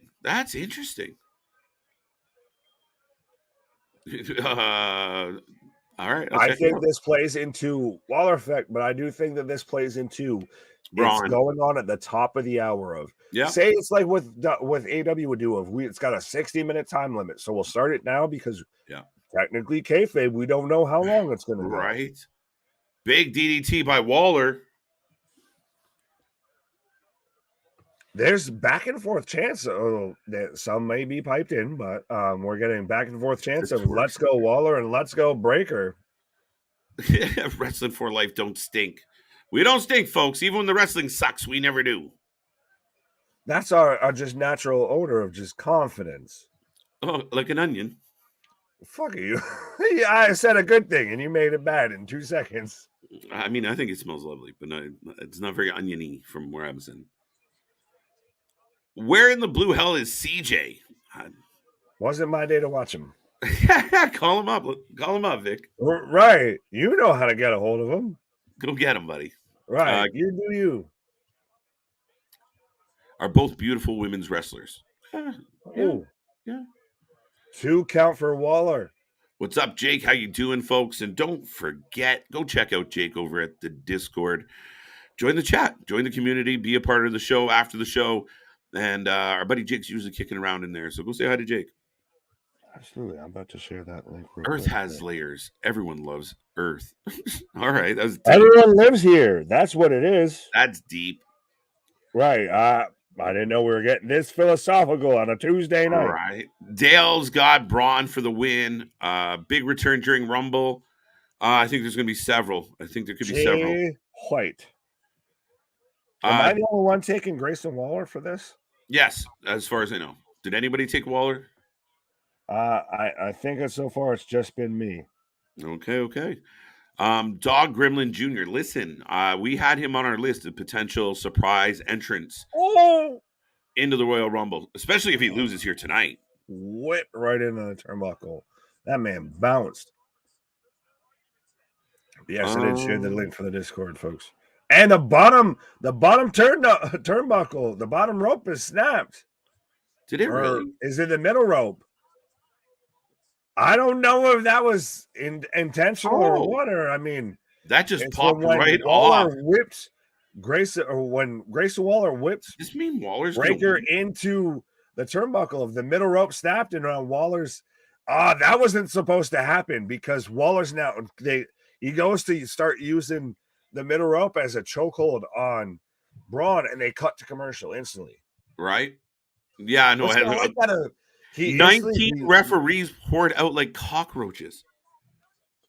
Oompa loompa. Yeah, right? Holy shit, man. They just came out of everywhere. But we are back into a commercial break. We are going to get the continuation of this match as it looks like they scrambled to put the ring back together. Waller at least had the sense to use the ropes to choke Bron while he had the opportunity. So Waller is in control. Interesting, but that definitely looked like an accident.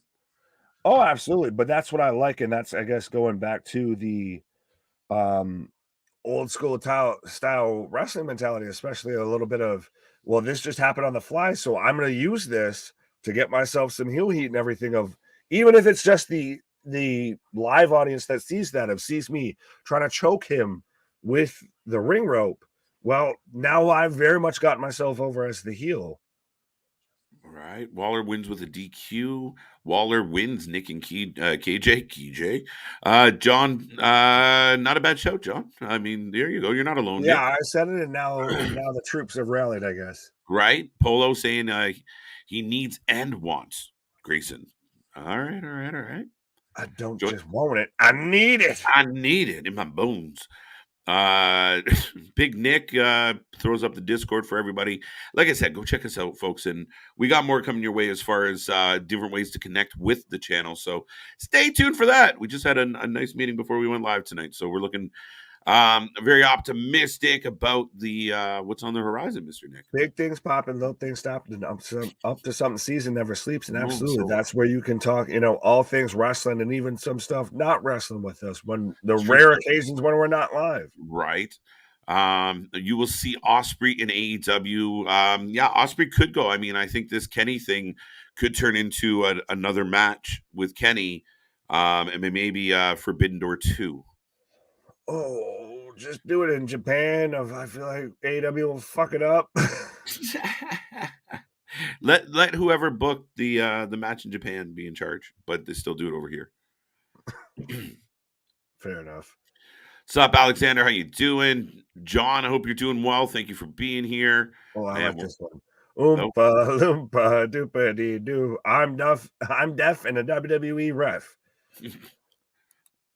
There we go. The three blind mice when it comes to WWE officiating, but they're still more involved on the rules than when it comes to AEW. Of at least there's, the tag rules apply. Well, I mean, again, you need rules because it just establishes kind of the flow of match. And if you want people to buy in, there has to be some type of, again, the rules allow heels to be heels. Yeah, you just need that feel to it, right? Like everything else. When the ref's just standing there and his head spinning like a video game, like it's tough because then all bets are off and every match looks the same. And that's one of the downfalls of having everything be a car wreck is they just blend together. I love a high spot match. I love, we sit and do death matches together, Nick, all the time. Love it. But if all we saw was death match, I'd get sick of fluorescent light bulbs, eventually. Oh, absolutely. But it's still, you even remember going up in the Attitude Era and everything as we're back from commercial, as Waller's got a single leg crab right now on Breaker in the center of the ring. But you'd even have, say, like Earl Hebner, and he's 1, 2, and then right as he's going for it, he get yanked out of the ring. It's like, what show was it that we were watching to where the ref, if he was going to go for the 3 count and the guy kicked out as he was going for it, he'd sweep the arm right underneath him. That was amazing. Wouldn't touch the canvas. What match?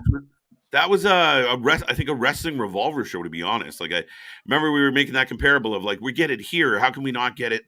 Exactly. But that's the thing, is it's the when you are a wrestling fan of a certain vintage, or when you watch it like the way we watch it and everything, and you're truly trying to tell a story, it's the little nuances that make up the bigger picture. Absolutely. The Waller effect, Jay Blanco. I like it. He just comes out as a fucking cowboy gimmick and everything. Yeah, exactly right. I am Jay Blanco. I don't always drink Dos Equis. He turns into. I am Jay Blanco. Okay, go that way. I was gonna say he turns into like Puss in Boots. What the fuck? Right? We're just sticking on the fucking DreamWorks theme, I think, or that's what we're stuck. We're like, how is this all going to be Disneyed up? I am Jay Blanco. I am Jay Blanco. My name is Jay Blanco. You ruined my faction. Prepare to die.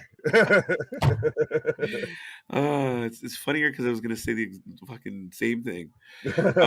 I got Bron, but Waller would be good. Waller would be a nice surprise, and Waller's got talent. I mean, he's up there. He's got a bright future if wrestling continues to be a thing in the future. He's got mic skills and a terrible finish. His mic skills will help him out. I can see him being I guess if we're gonna do like, remember when NXT used to have like your pro that would like sponsor you to like try and get to the main roster? Give me the Miz and Grayson Waller and just shut up. Because that works better than the Miz and Bronson Reed. But right now I've got Braun's Hulkamania'd up out of a camo clutch, and now he's up on the top turnbuckle looking for the Bulldog. Straps are down. I got him going to the top. Oh, you already got that. I've got Braun looking like a feminist at a protest. The straps are off, folks. Oh, fucking hell. Sets up for the spear, but Waller rolls out.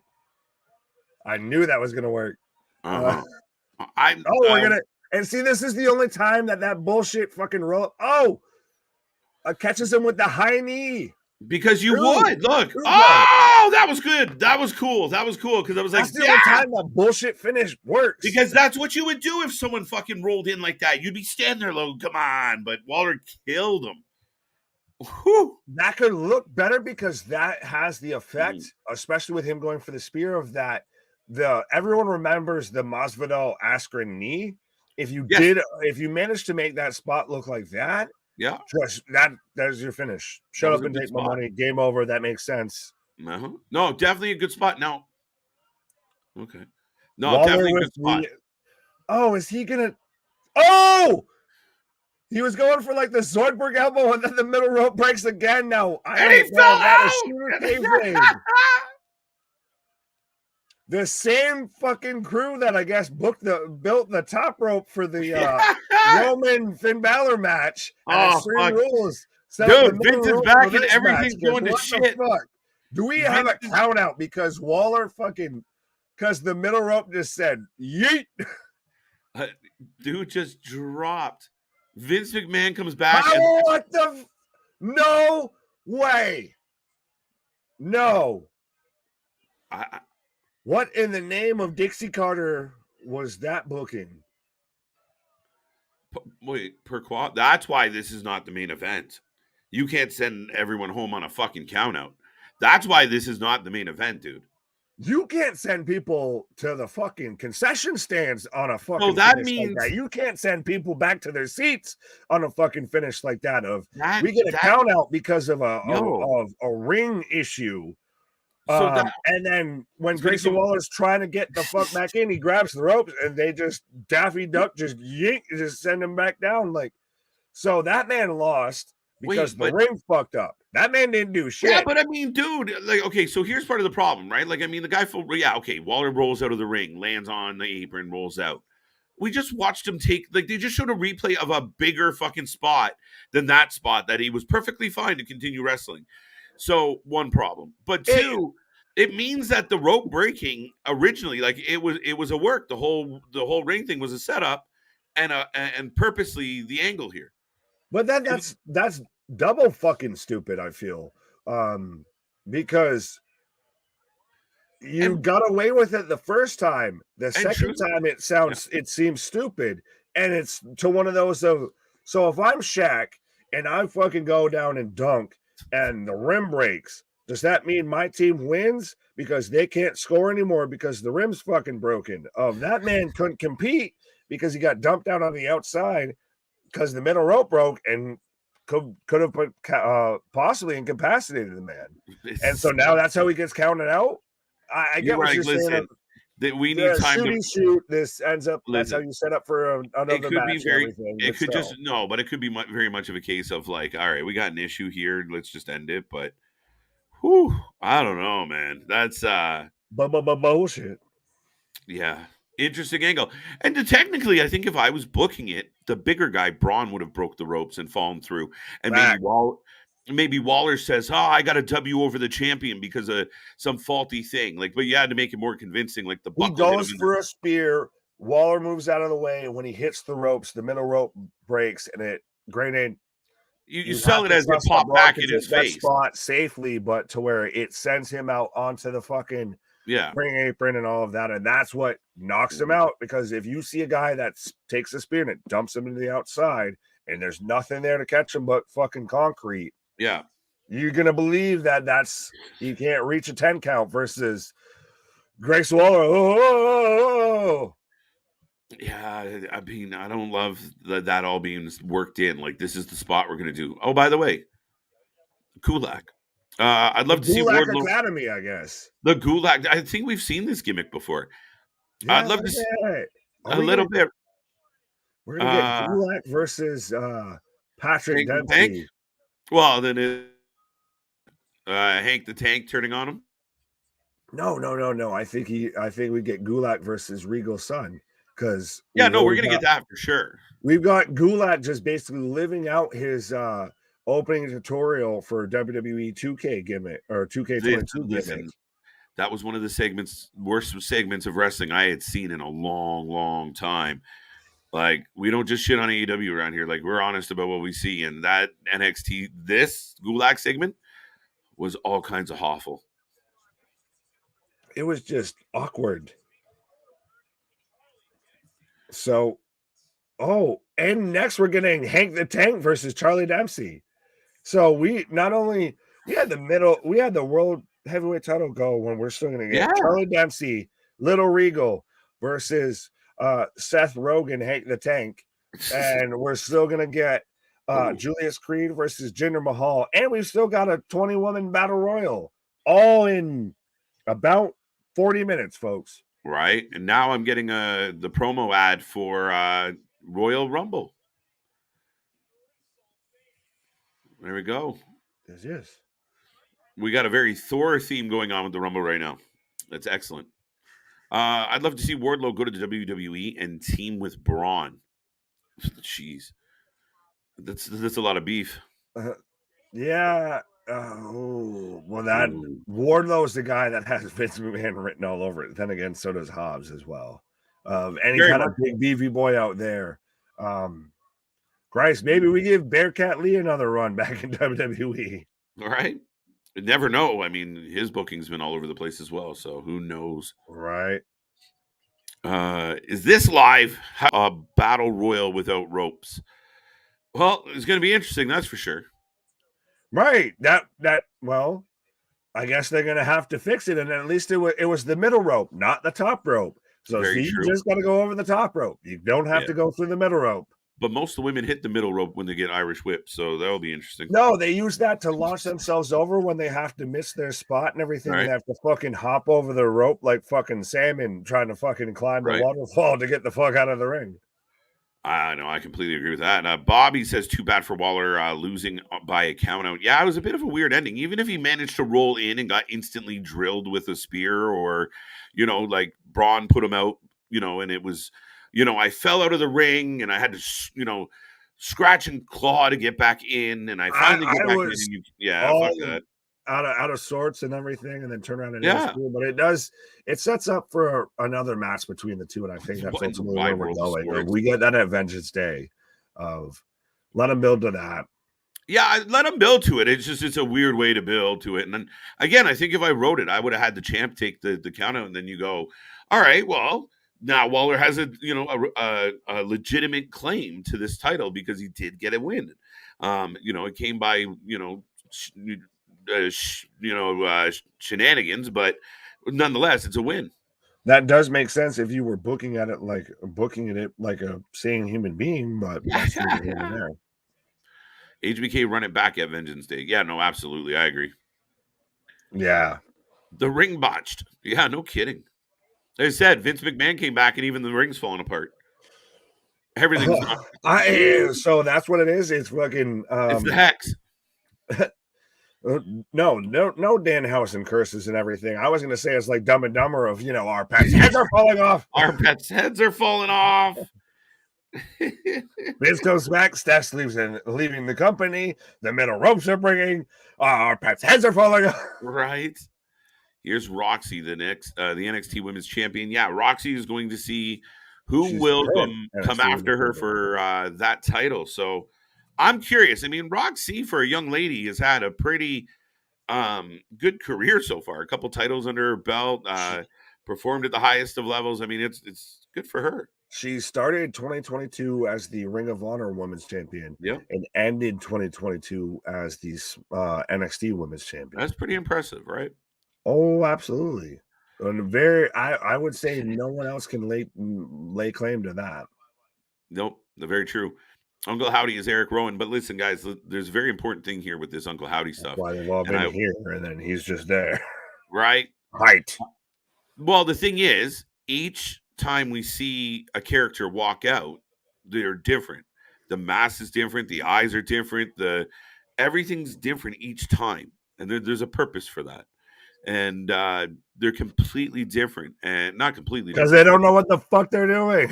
Well, they 100% know what they're doing. 100%. Just because we don't know what they're doing doesn't mean they don't know. But we're supposed to be the ones that know what the fuck they're doing. They will know when they want to tell us. Sassy. Right? I miss the black and gold NXT. Absolutely. We all do. Yeah, like I said, we were talking about this earlier. Axiom with his turtleneck mask. I love this. Of how many masks does Axiom wear in a show? Does a turtleneck not instantly give him a heel vibe, even with the mask? With what, Axiom? Yeah, I feel like the turtleneck is an instant heel move. Why? Because of Steve Jobs? Okay, but yes, I had no idea. You're not wrong, but how dare you say something so bold and yet so accurate? If the shoe fits, if the mask right. fits. Well, we've got Apollo Crews and Axiom backstage right now. It reeks of Vince. What a coincidence! Interesting. Dempsey for the win. Inverted Battle Royal. One of our favorites, Nick. Oh, the reverse Battle Royal. What should go in the worst gimmick Hall of Fame. That's something we need to do as a show. I like that one. Worst gimmick Hall of Fame. Right. Hank the Tank. So we've got Hank Walker coming up. Being coached by Drew Gulak. Right. So he starts off as like the happy-go-lucky dad bod Seth Rogen vibe. I didn't know he was on the fucking roster. I thought he was a fucking stagehand or an extra or somebody or a fucking cameraman that they brought in, a fan that won a competition like Santino did and everything, except Santino at least looked more credible than this fuck. Right? But now he's kind of with Gulak, which is heelish, I think. Especially, I don't know. It's kind of nothing-ish. Oh, my God. Little Regal is in the house. And Little Regal, is he ever? Little Regal. Dempsey, I believe Howdy's eyes give it away. There you go. But his eyes keep changing, my friend. Red eyes, green eyes, blue eyes. What is up? We want answers. 2 more weeks, Nick. We get something. We'll get another breadcrumb where they Right. all That'll three go to stand up. nowhere. Of eventually, Right. you need to start figuring out. I can't go anywhere, Linda, if you don't tell me where we're going. I've lost. Just Yeah, we're a little lost here. Can you pull the plot? losing the fucking plot here. All right, a little bit. Kylo says Triple H might not make it to Friday. And you know what, Kylo? That could be very true. And we will be right here to talk about it if something does happen with Triple H or Stephanie or Vince or anybody else involved in wrestling. Fuck. For all we know, Nick Khan could be gone next. However, it is a lovely coincidence that he just slides right in. Like, hi, guys. How am I doing? Am I here? I know everyone's so sad about Steph leaving, but I'd also like to throw a congratulations party for our newest CEO. And who is it? Oh, it's me! It's me! Oh. What we thought was going to happen many moons ago, Nick Khan is now the acting CEO of WWE. Knockoff Chris Hero goes out to the floor with Nathan Dempsey. Well, you fucked everything up there. But are we literally like they're kind of selling us on the whole he's got kids gimmick? Is that what I'm hearing? Where's Heath Slater? Yeah, I mean that's rude. Where's Brock? I need a Brock segment of I don't give a shit about your kids. Right.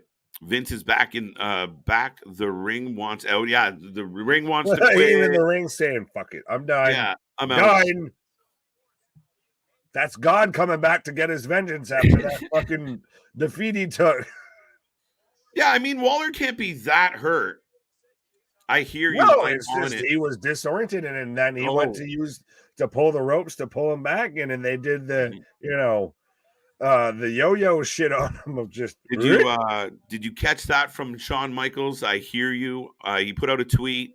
I hear you. I'm on it. You'll have an answer by the end of the night. So we will have some type of I guess announcement from Triple H from Shawn Michaels by the end of tonight, rectifying this Waller situation. Do we know which tweet he was looking at when he said that? I mean, it could go. Oh. Ronnie and Waller wins the rematch. All right. Ronnie's in a team with Waller. Apparently. Where's Nicholas? Right. Dale's got Charlie as well. Nick, you did that too well. I don't know what I did. You do it all well, sir. That's how we roll. Oh, God. You're making me blush. Stop it. Jack of all trades, master of none. Dempsey wins. Yep. I wonder how Hank the Tank. What's that? I said fucking Jadakiss laugh there. Yeah, right. Yeah, I think Hank the Tank would be a better fit with Brooks and Dunn, to be honest. But absolutely, he's the fucking barkeep that they. Yeah, that's exactly what he should be. 100%. That is exactly. It's amazing how all you need, Hunter, Comcast, fucking Disney, Nick Khan, Vince, whoever fucking buys this shit, whoever's really steering the ship here. All our socials are right there and everything. You know how to get a hold of us. We'll help you fucking book this shit and make it at least passable. Yeah, right. Let's do this. But on a serious note, no, truly. But that being said, thanks. Nathan Dempsey is pounding the hell out of Hank. This is not going well for Hank. It it's honestly looks like Dempsey, God damn it. This looks like some young British guy beating up an American tourist. This is fucking Stu Hart. Just stretch him. Oh, look. Oh, literally, this man, Frank the Tank, Frank right now could have his heel pressed to his fucking ear. Like, what? I couldn't hear you. Can you speak a little bit louder? It's almost impressive that a man that size is being folded. Oh, and he taps. That's just. Look at the face on Dempsey. All of the painful. Look at the face. I don't know what to call that, but that man got fucking bent up like a pretzel and folded like a fucking accordion. That's the besperch the besperch Folks. the besperch. Oh, now you got me fucked up. Shit. Worst gimmick nominees: Dog Kennel from Hell, Judy Bagwell on a forklift, Viagra on a pole, child custody ladder Oh, match. see, you're going history. We could just Oh, go this history. Good year. more. We could go tonight. Like, More allegations, no accusations. Soruka. So we're going to eventually lead to Dempsey versus Gulak, which will be a good technical match. I don't know how much the NXT audience is going to appreciate it, but it should be decent. We're getting right now. I'm getting Soruka and Alba Fire backstage chatting. Hi.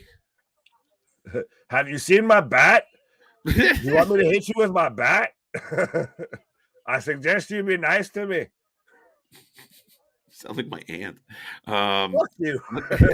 Let's hope Triple H makes it to Friday.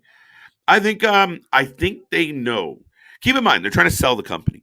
So you don't want too much bad. Sell it, not kill it.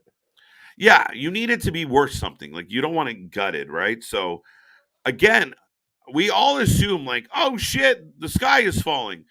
But this could have been the way it was meant to be from the beginning. Who the fuck? Playing the long game, but no, we've got Tyler Bate backstage. They're playing a video package right now of Tyler Bate. Yeah, they're redoing the one from does he I was gonna say, does he still have the NXT UK title? Like, what the fuck? I thought they unified that shit. They did. No, they're replaying that old the video package from this match. Does Tyler Bate not fit more? You have Tyler Bate versus Gunther. Tyler Bate versus Gunther, sign me up. But now you're looking at like people like Gallus coming back into the fold. And I mean, we still have apparently rumors of NXT Europe happening at some point. So, I mean, we will see. But yeah, I mean, Bate is excellent. But and he returns next week, folks. I'm down. And listen, Tyler Bate, JD McDonough, Tyler Bate, Apollo Crews, Tyler Bate. I mean, I'm in. Right. I believe Drew Gulak joining with Dempsey. No, well, I think they're gonna fight. We're gonna have some like fucking. Well, it would be a good match. I don't see them being a people creeping around. So Scripps is taking shots at Ora Mensa in a who gives a Rudy Blue house. 100 and who cares? People creeping around my stuff and leaving notes. What is this, fucking high school? Secret admirer. He's saying, I really like that you came over here from NXT UK. Can we be friends? Check yes or no. How do you know it's a mean note? You didn't read the note, fucker. Right? Why are we assuming the worst? Right. It could be nice. Speaking of assuming the worst, we've got Jinder Mahal right now. Nice transition. Exactly. Gear shift. But we've got Jinder Mahal right now. Battle Royal versus Julius Creed. They announced all 20 ladies for this match, just for the record. Like, if you count the poster, there's 20 faces on it. So I don't think we're getting any surprises. Could Doudrop be in the Royal Rumble? 100%. She's recovering from being very sick, supposedly. Oh, okay. I did not That's know that. been what, because people thought she was injured or getting released. No, she's been very under the weather. Yes, Dempsey won Victor. Change name of NXT to what the fuck? No kidding, Larry. No kidding. Oh, Julius with a sprint to the ring, and we're on.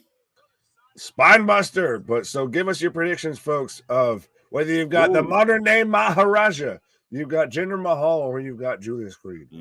This is a good show, Victor. I like this a lot. Tyler Bate and Carl Fredericks. Yeah, let's go. I haven't watched enough, I feel, of Carl Fredericks to really gauge where I see him slotting into NXT. I know he was a young lion he graduated from being on the young lion in 2020, but I haven't just seen enough of him to really fully gauge where I would put him on NXT. So that could be a great shout, but I don't want to throw anything out there that I don't know would be great. Right. Fair enough. Oro versus Scripps. Yeah, LOL, no comment. Yeah, what the in a Kevin Owens nap time match.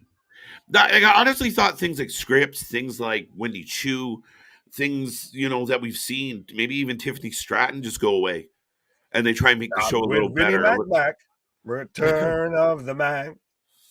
I still think he's busy. And still, he's not head of creative or he's not involved in creative. But I've even seen people sit there and say, well, God damn it, Hunter, you didn't make the company stay shitty enough. So that made Vince come back and say, oh, well, this could be still profitable. Yeah, absolutely. And we are back in commercial break, folks. And don't forget, if you're just tuning in for the first time, like, subscribe, join the channel. We are the channel for fans, by fans. Again, we just eclipsed 10 months and we've been rolling along. We got a lot in the works coming up. And big shout out to CJ and Cliff. And we hope to have some more news and programming information coming your way, folks. But stay tuned for all that. Not a bad night at NXT. We're rolling through. We're getting down. I mean, they're really not leaving a whole lot of time for a 20-person battle royal, Nick. Do they run over? Yeah, but even if they run over at this point, what are you going to get? 12, 13-minute battle royal? Is Nia Jax coming back just to clean house? Depends on how far they want to run over. Well, I don't know. That's true. That's going to be the interesting thing because how do you do a 20-plus woman battle royal in like 5 minutes? Unless, well, they better be in the ring when we come back from the fucking last commercial break. I'm telling you that much. But doesn't that already? And I saw a meme about this earlier and everything today. Wow, WWE managed to diminish their entire women's division in 2022 so much that I didn't even notice. It started off here, and now it's all about here. All about here. Well, here's the thing. I mean, again, I still think they have an issue with the 2-hour show and they're filling in too much, like scripted bullshit that just takes away from the overall enjoyment of the show. The booking doesn't make sense. It is kind of all over the place. And this comment here makes me kind of chuckle because Dom's ass needs to be go down to NXT and work on his mat skills. Listen, for the longest time, I've been begged for Dom to go to NXT, but now he's too over. Do you know what it's like to go to prison, to be in some of the baddest people out there, and you don't know when you're going to get your next meal from? He was in I jail. know exactly what Martha Stewart feels like right now. I know exactly what Martha Stewart feels like right now. Dang. Remember we thought Scripps was Dijak? Yes, we do. It might have been better. No, Scripps sucks. It's just a bad gimmick. It's just a fucking bad gimmick of combine that with Axiom and just throw it off a fucking cliff at this point. Right. Jinder Mahal for the win. Yes. Shout out to Tony. Thank you, Mick, for being here. John LaRue, Creed. Oh, the Creed brother for the win. There you go, Julius. I can't go with Julius on this one. Sorry. Oh, so you're going with me. Don't hinder the Jinder. Yeah, I kind of like the idea of Jinder getting a big win and kind of like, let's go. Let's do this. I'm kind of in for this. Yeah, I like Jinder being in NXT because you get a Jinder versus Bron feud. Yeah, absolutely. And again, if you have Veer with Indusure and you literally have an opportunity for them to Superplex to dominate this show. Well, and it also as Julius for a 2 count, but we've talked about how guys like Ziggler and etc. that have got Bobby Roode have gone down to NXT and Braun went over them, and it kind of validated of now it see shows that he can work with main roster guys. Of now you're going against the guy who, regardless for whatever reason you feel that they did it, they put the world title on him. Granted, yes, they did that with Zigglypuff, but Zigglypuff's been running the ground. But yeah, I think it's your slow dripping, your slow feeding Braun into a main roster move. Yeah, I think, but I honestly think that Braun, give him time and no rush, and there's a lot of things happening. I mean, it's interesting times, right? But I don't think there should be any rush to get Braun Breaker up. Let him be a convincing champion that when he does show up in WWE, everyone's like, holy shit. Not just cool. You know what I mean? There's a difference in the response. Well, and seems credible versus just you're there for the pop. Absolutely. And Victor, I see your comment, and you mentioned Will Ospreay, so absolutely, I will check that match out. But right now, I've got Jinder just laying knees to Julius Creed, and it looks like Julius Jinder for the Creed's win. busted open in his mouth. It looks like. Maybe. Oh no, he's got blood in the mouth. Jinder might have caught him with a knee, to be honest. Fair enough. Fair enough. Fair enough. Here's a name for you, Cedric. Alexander's wife, Big. Hurt Business. If Hurt Business comes back, I could see her showing up in WWE and as part of the Hurt Business. You just think no. No. Listen, maybe things have changed over time, but from what I've seen from this lady, no, she's not there. I mean, she's not. She's not good, dude. She's not good. NXT. What about NXT? Put her there. Put her in NXT. Yeah, I mean, if you maybe put her in developmental and see what happens. She got some natural charisma and energy, but she wasn't good. Botchy as shit in the ring, all over the place with anything she said. I just don't. Yeah, no, I'm not like indie talent. Very much so. So maybe with some training, I don't know. Maybe she got better since the last time I seen her. I have no idea, but maybe she was like the product of AEW. But that's neither here nor there. We're talking about WWE and NXT. But she didn't come off really good. I mean, back in the day, it was really funny to see her involved. Jinder for the win. Julius versus Jason Jordan. I wish Jason Jordan could come back, but he's an agent backstage right now because of his neck injury. True story. I go for Creed. Ooh. If he dies, he dies. You might not be wrong with there because fall away angle slam, I guess, there from Julius Creed onto Jinder. Don't hinder the Jinder. Exploder suplex? Yeah, a little bit. Yeah, about there. Axiom's gotten over with his gimmick. No, has he? With who? Exactly. Who? I don't know. That's a tough one. I was going to say, did you hear those crickets there when you said who? Mm-hmm. That's who he's gotten over with. That's what I want less of. Like, I want more of like give me the Ciampa versus Gargano style rivalry. Give me, even Andrade McIntyre. Give me KO Sammy. Give me Seth. Make it make sense. But make it serious. Make it grimy. Make it good matches. But I mean, this is a good match. I mean, literally, how long are we not doing the Battle Royal? I don't know. But that's the difference, though, between sports entertainment and professional wrestling. Professional wrestling seems like it's an actual combat sport of we're competing for spots on a totem pole versus sports entertainment is pomp and circumstance and pyrotechnics and what you gonna do, brothers, and snap into your Slim Jims. He rolled out of the shooting star, but he botched his knee. At least he didn't fucking pancake himself like Brock, but big ass boot from Jinder and a Colossus. Oh shit. Oh, 1, 2, 3. This is good. Amen. Big win for Jinder Mahal. A surprise appearance. Golf clap for Jinder. I like this. This is a solid move. This is what I'm talking about, though. Jinder's serious. He's not there to do fucking skits about like, oh, hi, everybody. How we doing? Are you don't have Shaky Shanky there with him.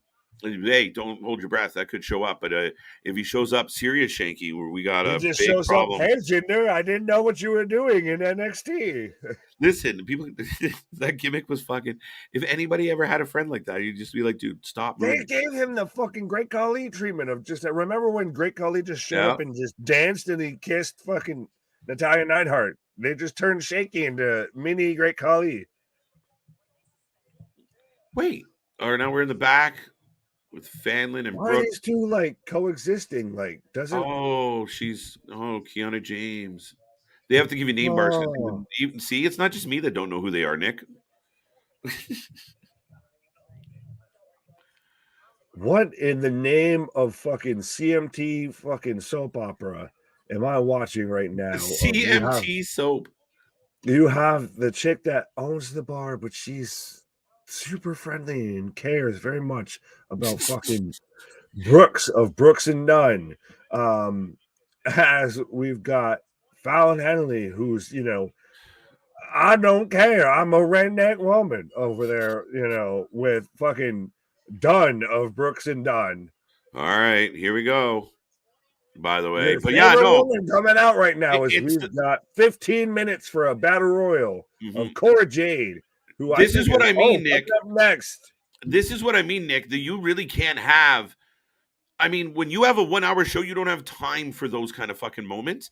And I think because they have a 2 hour show, they fill it with shit like that you don't need, because that just hurts your show. Skip it. Have them do it in like a backstage pre-tape of like, you know what, and then just have them talk to the fucking camera, because these little, like I said, it's softcore late night fucking. It's not good acting. It's terrible. They're not actors. Like I said, CMT soap opera. And yes, Mick, you're not Casper the friendly commentator. We can see you. Like I said, we do get plenty of chats and everything like that. So if you want to make sure that we see you, like I said, That's we right. do have the super chat option, the super stickers, all of the options. Christ, we even got a Discord if you want to talk about wrestling amongst yourselves and everything when we're not live. Very much. And we got more coming your way, folks. So, and don't forget, we are back tomorrow. AEW Dynamite will be in California.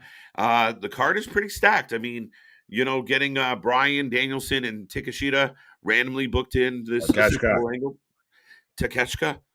And we're getting the anxious millennial cowboy in Hangman Page versus Jon Moxley. And I'm actually looking forward to it. I hate to, part of me hates to admit it, but I am looking forward to it. I think that's going to be the match of the night. It should be. That's going to be a hell of a match, because that's something they can work unintentionally some shoot stuff into of, we all saw, we were here live watching when Heyman got injured on that clothesline and everything. So you can play into that whole story throughout the match. Yeah, maybe. MCW says Jordan Grace needs to go run through NXT. I think she likes where she is, to be honest. She's top dog and Impact and anything. What I saw, she feels like she still gets overlooked because she's in Impact. Yeah, I saw that one article and it actually said tribalism. And I don't think it's necessarily that, AEW, WWE tribalism so much as, a lot of people can't find Impact. That's because there is no Impact tribe. That's what it is. I wouldn't say there's no Impact tribe. I think Victor would disagree with you, but there's you have a tribal one? A very small tribe in Impact. So she does get overlooked, but it's just she's not put out there on the same level by the same type of monsters that the AEW talent get put out there by in WWE, where they have this marketing machine behind them. Impact's a small little puppy, but Jordan Grace has been excellent. She had a wonderful 2022, and she was in my top 10. She just wasn't in my top 4. Cora Jade for the win. No. Yes, finally. The final countdown. Listen, I'm happy that this series is coming to an end. I don't really, again, I just feel like it's been gratuitous. We all knew when the Bucks lost at the pay-per-view, there would be they can't just take an L. There's got to be a caveat to it. And I will be shocked. If the Elite lose tomorrow. Shocked. Played out almost perfect to what we thought, Nick. A little bit. I think you got to call that I think the only thing that threw that off was like one win the other way. But yeah, I think you're pretty spot on. And now I'm getting a package for Friday, SmackDown, KO, Sammy. We will be here live. We'll also be watching Impact. Speaking of the Impact tribe, Nick, we'll be watching Impact Hard to Kill on Friday. And cut the shit. Please no Cora. Cora's not winning. She might. She'll be near the end, but nope. What's up, Ultimate Nightmare? How you doing? How you doing? Good to see What the? you. Let's go, Elite. Boo. Who the fuck? What the fuck? I am getting a gimmick for a stream starting soon. I was like, when did I put on Twitch right now? So we're getting a transfer here from NXT UK. Who is it? I wish I could tell you, but she's got a fucking streamer gimmick. Stevie Turner. Who in the Rudy Blue hell Do they is not? Stevie Turner? I like her. All right. Don't fall into that fucking thirst trap of, oh, she's the famous fucking hell. Can't even be complimentary. I can't be open-minded. I gotta be misogynistic. No, it's not about being open-minded. It's about having fucking common sense. I'm curious. Stream offline. Check back soon. She might be in a fucking hot tub or something. Other than the Matrix, you'll start writing your name on her. Oh, pardon. Anyways. Stevie Turner from NXT UK. There we go. So is she in the Battle Royal? I can read that shit. Explain beyond that. Hot girl on TV. There you go, Ronnie. Right. Twitch streamer. That's what it is. This is a great podcast, by the way, fellas. Keep up the great work. Seriously. Thank you, MCW. We appreciate everybody even spending a second here. And we love doing it. We always say we're the wrestling fans you can't get in your real life. And we very much are a channel for fans, by fans. So, Nick, this is what we love doing. Your alternative commentary when you got shitty commentators like Kevin Patrick, Excalibur, or if you just want somebody to sit here and go like Booker T with Shucky Ducky Quack Quack. But yeah, it's, we're getting circling the wagons here right now. Yeah. We've got Zoe Starks. Vic thinks he's watching an episode Cora of Jade's already gotten dumped out. So for all of you who picked Cora Jade, she lasted all of 10 seconds. Who's your pick? Oh, shit. Was that Valentina? Oh, it is that Valentina lady. No, she's about to get chucked. Gigi Dolan. Oh, yeah. I'm putting all my money on the wagon. Let's go. On the Wagon Express. Please toss out Lash Legend. I'm trying to keep track of who's in here. Because they didn't get all entrances. Because this is hurry up and get the fuck out of here. Michaels is standing on the fucking gorilla going like, we got 7 minutes. Go, go, go, go. Go. Fucking go. And they look like they're in fast forward. Out, you out. Right, you go squish now. You go squish. We've got Zoe Starks, Lash Legend, Takeda Lyons. I've got Gigi. I've got Kiana James. I've got oh man, I kind of want Maya Valkyria, the one that we thought was going to be Taya Valkyrie when she came back. We got Takeda, we got Iron Woman. I've got Sol Ruka. I've got poor woman who's not Red Velvet got dumped out right now. I've got JC Jane. Looks like she's about to dump out. Who is Toxic Attraction teaming up on Sol Ruka as we get. We've got to get the Kofi spot. If we get the handstand. 1 foot's down. But she springs back up. All right. Don't stop matter. Someone fucking push her. Takeda's not a bad show. I could see her winning. Honestly, the person that I thought was going to come back and win this already returned earlier, so I'm fucked. And not in the fun way. Wow, Cora is out, baby. Yeah, she is. I guess she doesn't need the Battle Royal to get a title shot. She's just, I don't know. She just asked Daddy for it. Pause. Oh, there you go. Vince is back. Anyway, Elektra Lopez. Ooh, good shout. He's not in here. Yeah, honestly. There's no Indy either. Indy was in there. You know, Indy's there. No, Indy's in there. I see her. I got Indy. This is chaos. We've got wait. Hall from a lot of these girls look like fucking the same when you can't see their face. Little bit. A lot of them. Where's fucking Ava Rain. Oh, Indian Lash Legend going at it. As Ava Rain would have been an interesting show, but I don't believe she's in this. you've She's got definitely not. you've got your favorite girl in there, Wendy Chu. Wendy As Indy Chu. dumps out Lash Legend right now. There you go. Oh, Lash Legend. I mean, tall, athletic, might be half decent. I've They said kind if of. you're going to bring back the Hurt Business, you put Lash Legend with the Hurt Business. That's not a As bad show. Kiana See, James that's where, gets dumped yes. out. Forget Big Swole. Let's try Lash Legend. I take Lash Legend over Big Swole. There we go. Sorry, Swole. Zoe Stark's about to military press. Kiana James. No. Whoa. Oh. Thea Hale. That's Santino's yeah? daughter. Oh, look at Stark showing off her power. And butchity butch.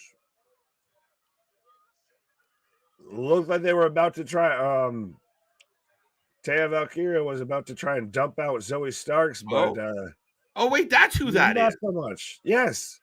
Oh yeah, that didn't go well. Why are we getting a last minute entry? Oh, Cora coming back, and you get way to fucking job out Cora. Cora's got to be going to the main roster. I'm not finished with you yet. What is she, part of fucking Tie and Sky? And then she just turns around and they just lower the ropes and she just boop right back out. Is she a part of Tie and Sky? I've heard, I saw people say but I saw people saying that Bailey is just waiting for Toxic Attraction to get called up to join her. Interesting. Is that what the hope is? Maybe with the hopium. Maybe Cora in the Rumble. That's why. No. Hey, she's doing a great, stellar job of showing her qualifications to be in the Rumble right now. Yeah. I'll get you, Gadget. No. She might need a few more battle royals down in NXT before she hits Rumble. That's just my take on it. Right. Ronnie Hood wins the battle. There you go. Ronnie for the win. Vince is going to win the Rumble. Listen, I made that joke. I have a graphic for it. I'll find it. Lash Legend go. 4, 3, 2, 1.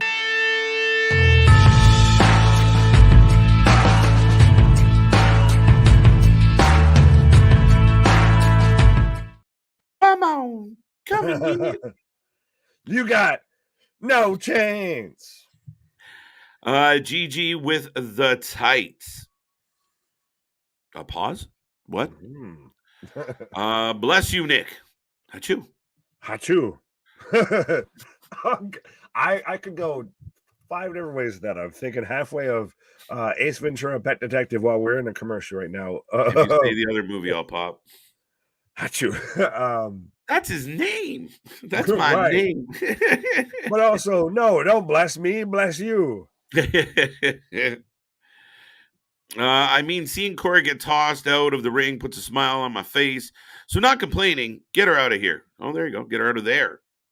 Bye-bye, Cora. Twice she's gone. Winner of the Rumble gets control of WWE. Down. I'm totally down. You get like Shane and Vince and then like any illegitimate children they've been hiding. Maybe Hunter gets a pass in. Then you get like a couple wrestlers who get like a golden ticket like Willie Wonka. And then number 29, Jeff Bezos. Oh, fuck. And then number 30, fucking Tony Khan. Tony Khan would get the Cora Jade treatment. Good. Well, I saw there's the whole speculation because the Jacksonville Jaguars made the playoffs of that. Theoretically, I like it. WWE could have to send a world title as Indy's getting dumped out, but we could WWE have to send a world title to. That's wishful thinking. Let's see if the Jags can pull it off before we start talking. But that would be a nice. That's moment. A snowball's chance in hell. But I still want to see Tony Khan just, and then Hunter just having to do the. There you go. Ronnie wants Breaker to win the men's Rumble. He'll be in it. I don't think he's winning it. Not yet. One hand, shit in the other, and see what fills up quicker because that's what's going to happen with that. Right. I think your odds-on favorites are Sammy, Cody, Seth, Bobby, Brock. Well, that's the thing. If you're talking Bron, he's top 20, maybe top. Yeah, no. 25. I mean, It's a nice thought, but not yet. He's not there Oh, yet. Electra was in there, and she just got dumped down. So Yes, Electra was definitely in there. Zoe Starks, Wendy Chu, as well. Oh, Oh no, Ruka? she got saved by the pillow. Oh, she got As Alexa said, "Fuck your pillow," or Electra said. So we've got Zoe Starks, Sol Ruka, who's getting a push. Oh, Lopez says enough of this shit. Gigi, JC Jane, and Nikita Lyons and Taya Valkyria are your final. And I'm the one that botches names. Lions out. Starks eliminate Lions. Big kicks, big kicks. Isn't it Lyra Valkyria? Yeah, but either way, we've got how many? Let's take a poll of how many women in this fucking ring are blonde, because we just Nikita blonde action of we eliminated Nikita, and So Ruka just eliminated Zoe. So we've got blonde on blonde on blonde action. Blonde on blonde on blonde on blonde. Blonde. Number 30, MJF. Yeah, could you imagine with the belt? With Triple B. But so we've got Alba Fire dumping out So Ruka. Yo, Alba Fire's not a bad show to win this, but not at all. But so we've got our final four. Nice super kick. Toxic Attraction, Alba Fire, and Lyra Valkyria. Oh, there goes Sol Ruka. Yeah. I love it. Imagine number 30 was Here Comes the Money, right? No, number 30 is going to be Look in My Eyes. Listen. What do you see? Number one's going to be Here Comes the Money. Yo, we're down to this final group here, and sorry, I completely got distracted by Gigi. My apologies. No, that's an obvious easy exemption. I just, for the sake of seeming halfway impartial, I'm not picking her. Mm-hmm. But yeah, this is actually a good question, Nick. Seth Rollins reportedly having knee issues. We saw on Monday Night Raw, he came out there high stepping and soft shoe dancing. So I don't think he's having any real knee issues. He sat there and was he played it up. Oh yeah. As you should. I mean, you read the reports, and I said it. I mean, like the minute people were like, "Oh my god, his knee," but they worked his knee. So I find it funny. We get all these intense reports when people actually sell. Oh my god, they really broke. That goes back to what you've talked about. Of you start to use the dirt sheets in your favor. They're gonna. If I already know, I gotta just throw a couple breadcrumbs out, and they're gonna jump. So why might as well just throw a whole loaf of bread out there and see how much they fucking tap dance for it. Right. Alba's gone. So, and Corey James tries for number 3. Oh, so now we're down. Yo, my pick's still holding on, Nick. Let's go, Wagon. Let's go. Come on. Tony Khan versus Elon Musk. Dun, dun, dun. As Toxic Attractions right now, we're just hugging it out. So how do you realize, girls, you can't both. So wait, is this the dismantling of Toxic Attraction? Is this like the Toxic Attraction? JC was the one that just started to turn and give that stank look. I think Gigi. And you can't tell me that's not fucking pumped in of they're chanting JC right now. Who? Yeah, fuck. Let's put the audience right now. Who wants JC Jane to win and who wants Gigi Dolan to win? Because I know both of us are pulling for Gigi. There's not a mouth moving. Right. They're booing Gigi. Get out of here. Oh, JC pretending she's going to sacrifice herself. Well, and right now, then she dumps Gigi out, and Gigi sells the knee. There it is. Fuck off. Gigi. Wagon. We got problems. The wagon's on fire. We need to.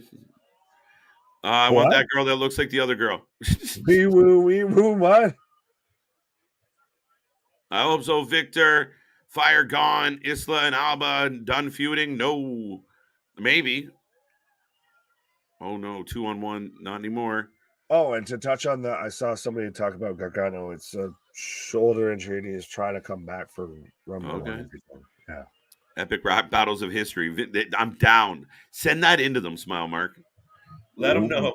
I'm totally down to listen to that. That'd be Please. a good one. We will watch that and react to that. 100%. Absolutely. We'll help contribute if need be. Yeah, no, I think that's spot on. Yeah, end of Toxic Attraction. The leader's gone, and now the ladies are fighting. Oh, and we got the John Cena Batista. No. The double elimination of who fell first spot as they were both up in the top turnbuckle headbutting each other. And that's how we send this out, I guess, 5 minutes past the hour. We get a double elimination spot between Gigi and JC Jane. So we're going to get a 2-on-1 match. Yeah, pretty much. But then and again, now they got to pretend to be nice to each other for a couple weeks. And yeah, I like this idea. They're still nice to each other. I think it's literally just at times of, sometimes when, one can win and, thus must turn on their brother. Right. Now, Nick, realistically, now if this is photo replay, sorry, we've got a referee's challenge here. We're going to get to the red flag has been thrown. We're going to get down to photo evidence here. Slow motion. So here becomes a question. If this is the end of Toxic Attraction, is that a good thing, or could they have maintained being a tag team and just moved up, been in some other position opposed to done? Sorry, I'm watching this like I'm watching a fucking football game because that's could have been the last one eliminated. Kudos to the ladies, but it looks like, whoo, coming down to a photo finish, but it looks like the ref's going to raise both women's hands, even though, we're going to get a decision, the official's decision. As we get a double decision as he first wins JC, so it did look close, but so we're going to get a 2-on-1 match versus Roxanne Perez. We're going to get Toxic Attraction versus Roxanne Perez. Okay. So Toxic Attraction wins. Both of them. Nobody predicted that shit. Shut up. They do the fucking Taker Kane spot that they did with Austin to where they sit there and they both just lay on him and they both hit him at the same time and then it's vacated because they both are champion. Right? All right. Maybe. Yeah.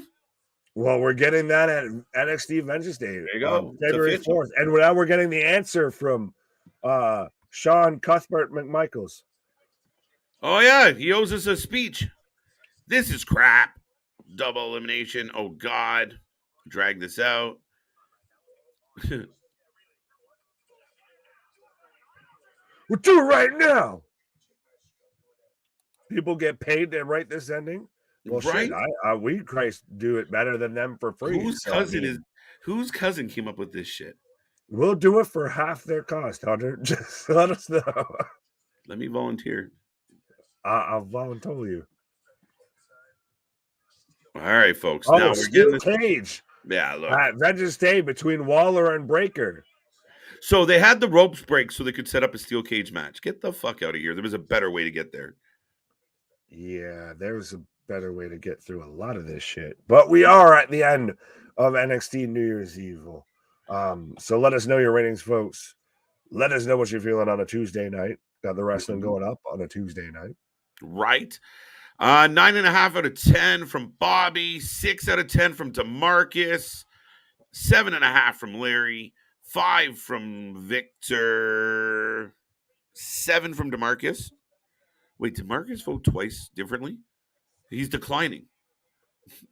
Who? What? DeMarcus voted twice, and it got worse each time. Started at 7, dropped to a 6, changed his mind. 7.5 from Larry. We got that one. 5.5 from John. 6 from Aaron. 5 from Dale. All right. 5 from Vance.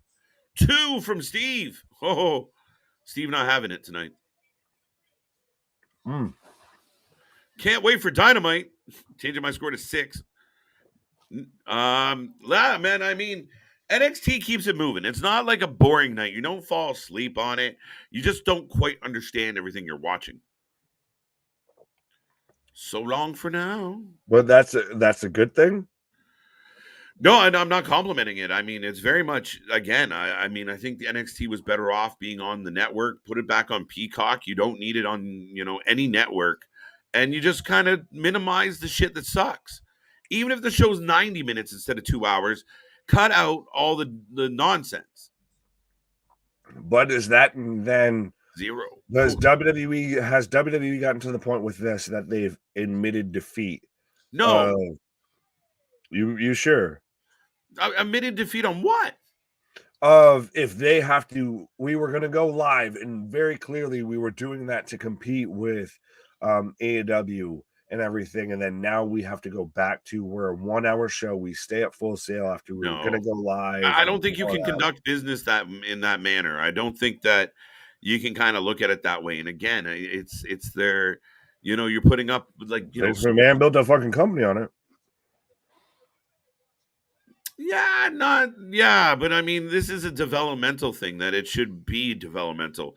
Like you don't become a pro athlete by you're on the farm team, but you get to play on the big. It doesn't make sense. So you're giving them the bigger stage. You need to kind of figure it out, but the show just lacks. And I mean, you have them acting way too much. That's the biggest downfall of this show, is all this unnecessary, horrible acting. Right. 2.5 ropes out of 3. Nice. I like that. That's shit. That's gonna be my rating. I'm gonna have to steal that from Spot Markov. That's just right. Regardless of how I feel about the show, that's the best way to describe this show is 2.5 ropes out of 3. NXT is trash. Yeah, I mean, it's not great. It really is not great. Is it the weakest week-to-week wrestling show on TV right now? Yes. I mean, again, I mean, there's not much I look forward to on Tuesdays. The stories are all kind of Rampage. Weaker than Rampage.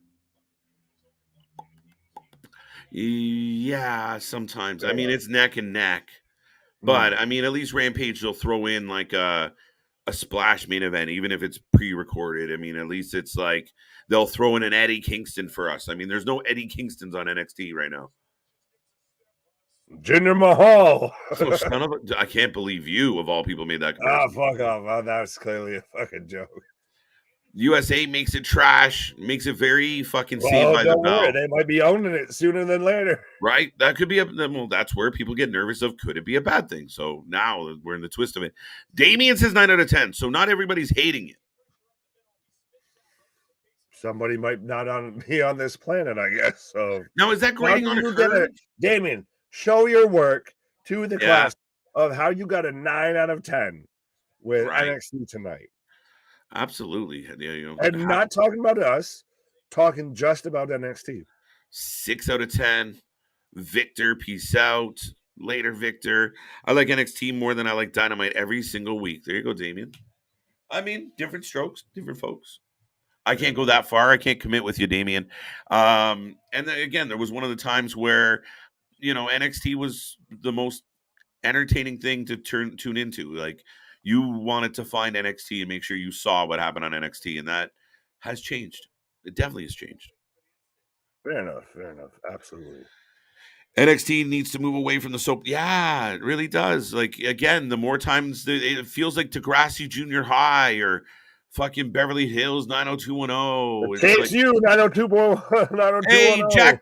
Hey, Jungle Jack, do you want to join NXT? It's right up your alley, buddy. Think about it.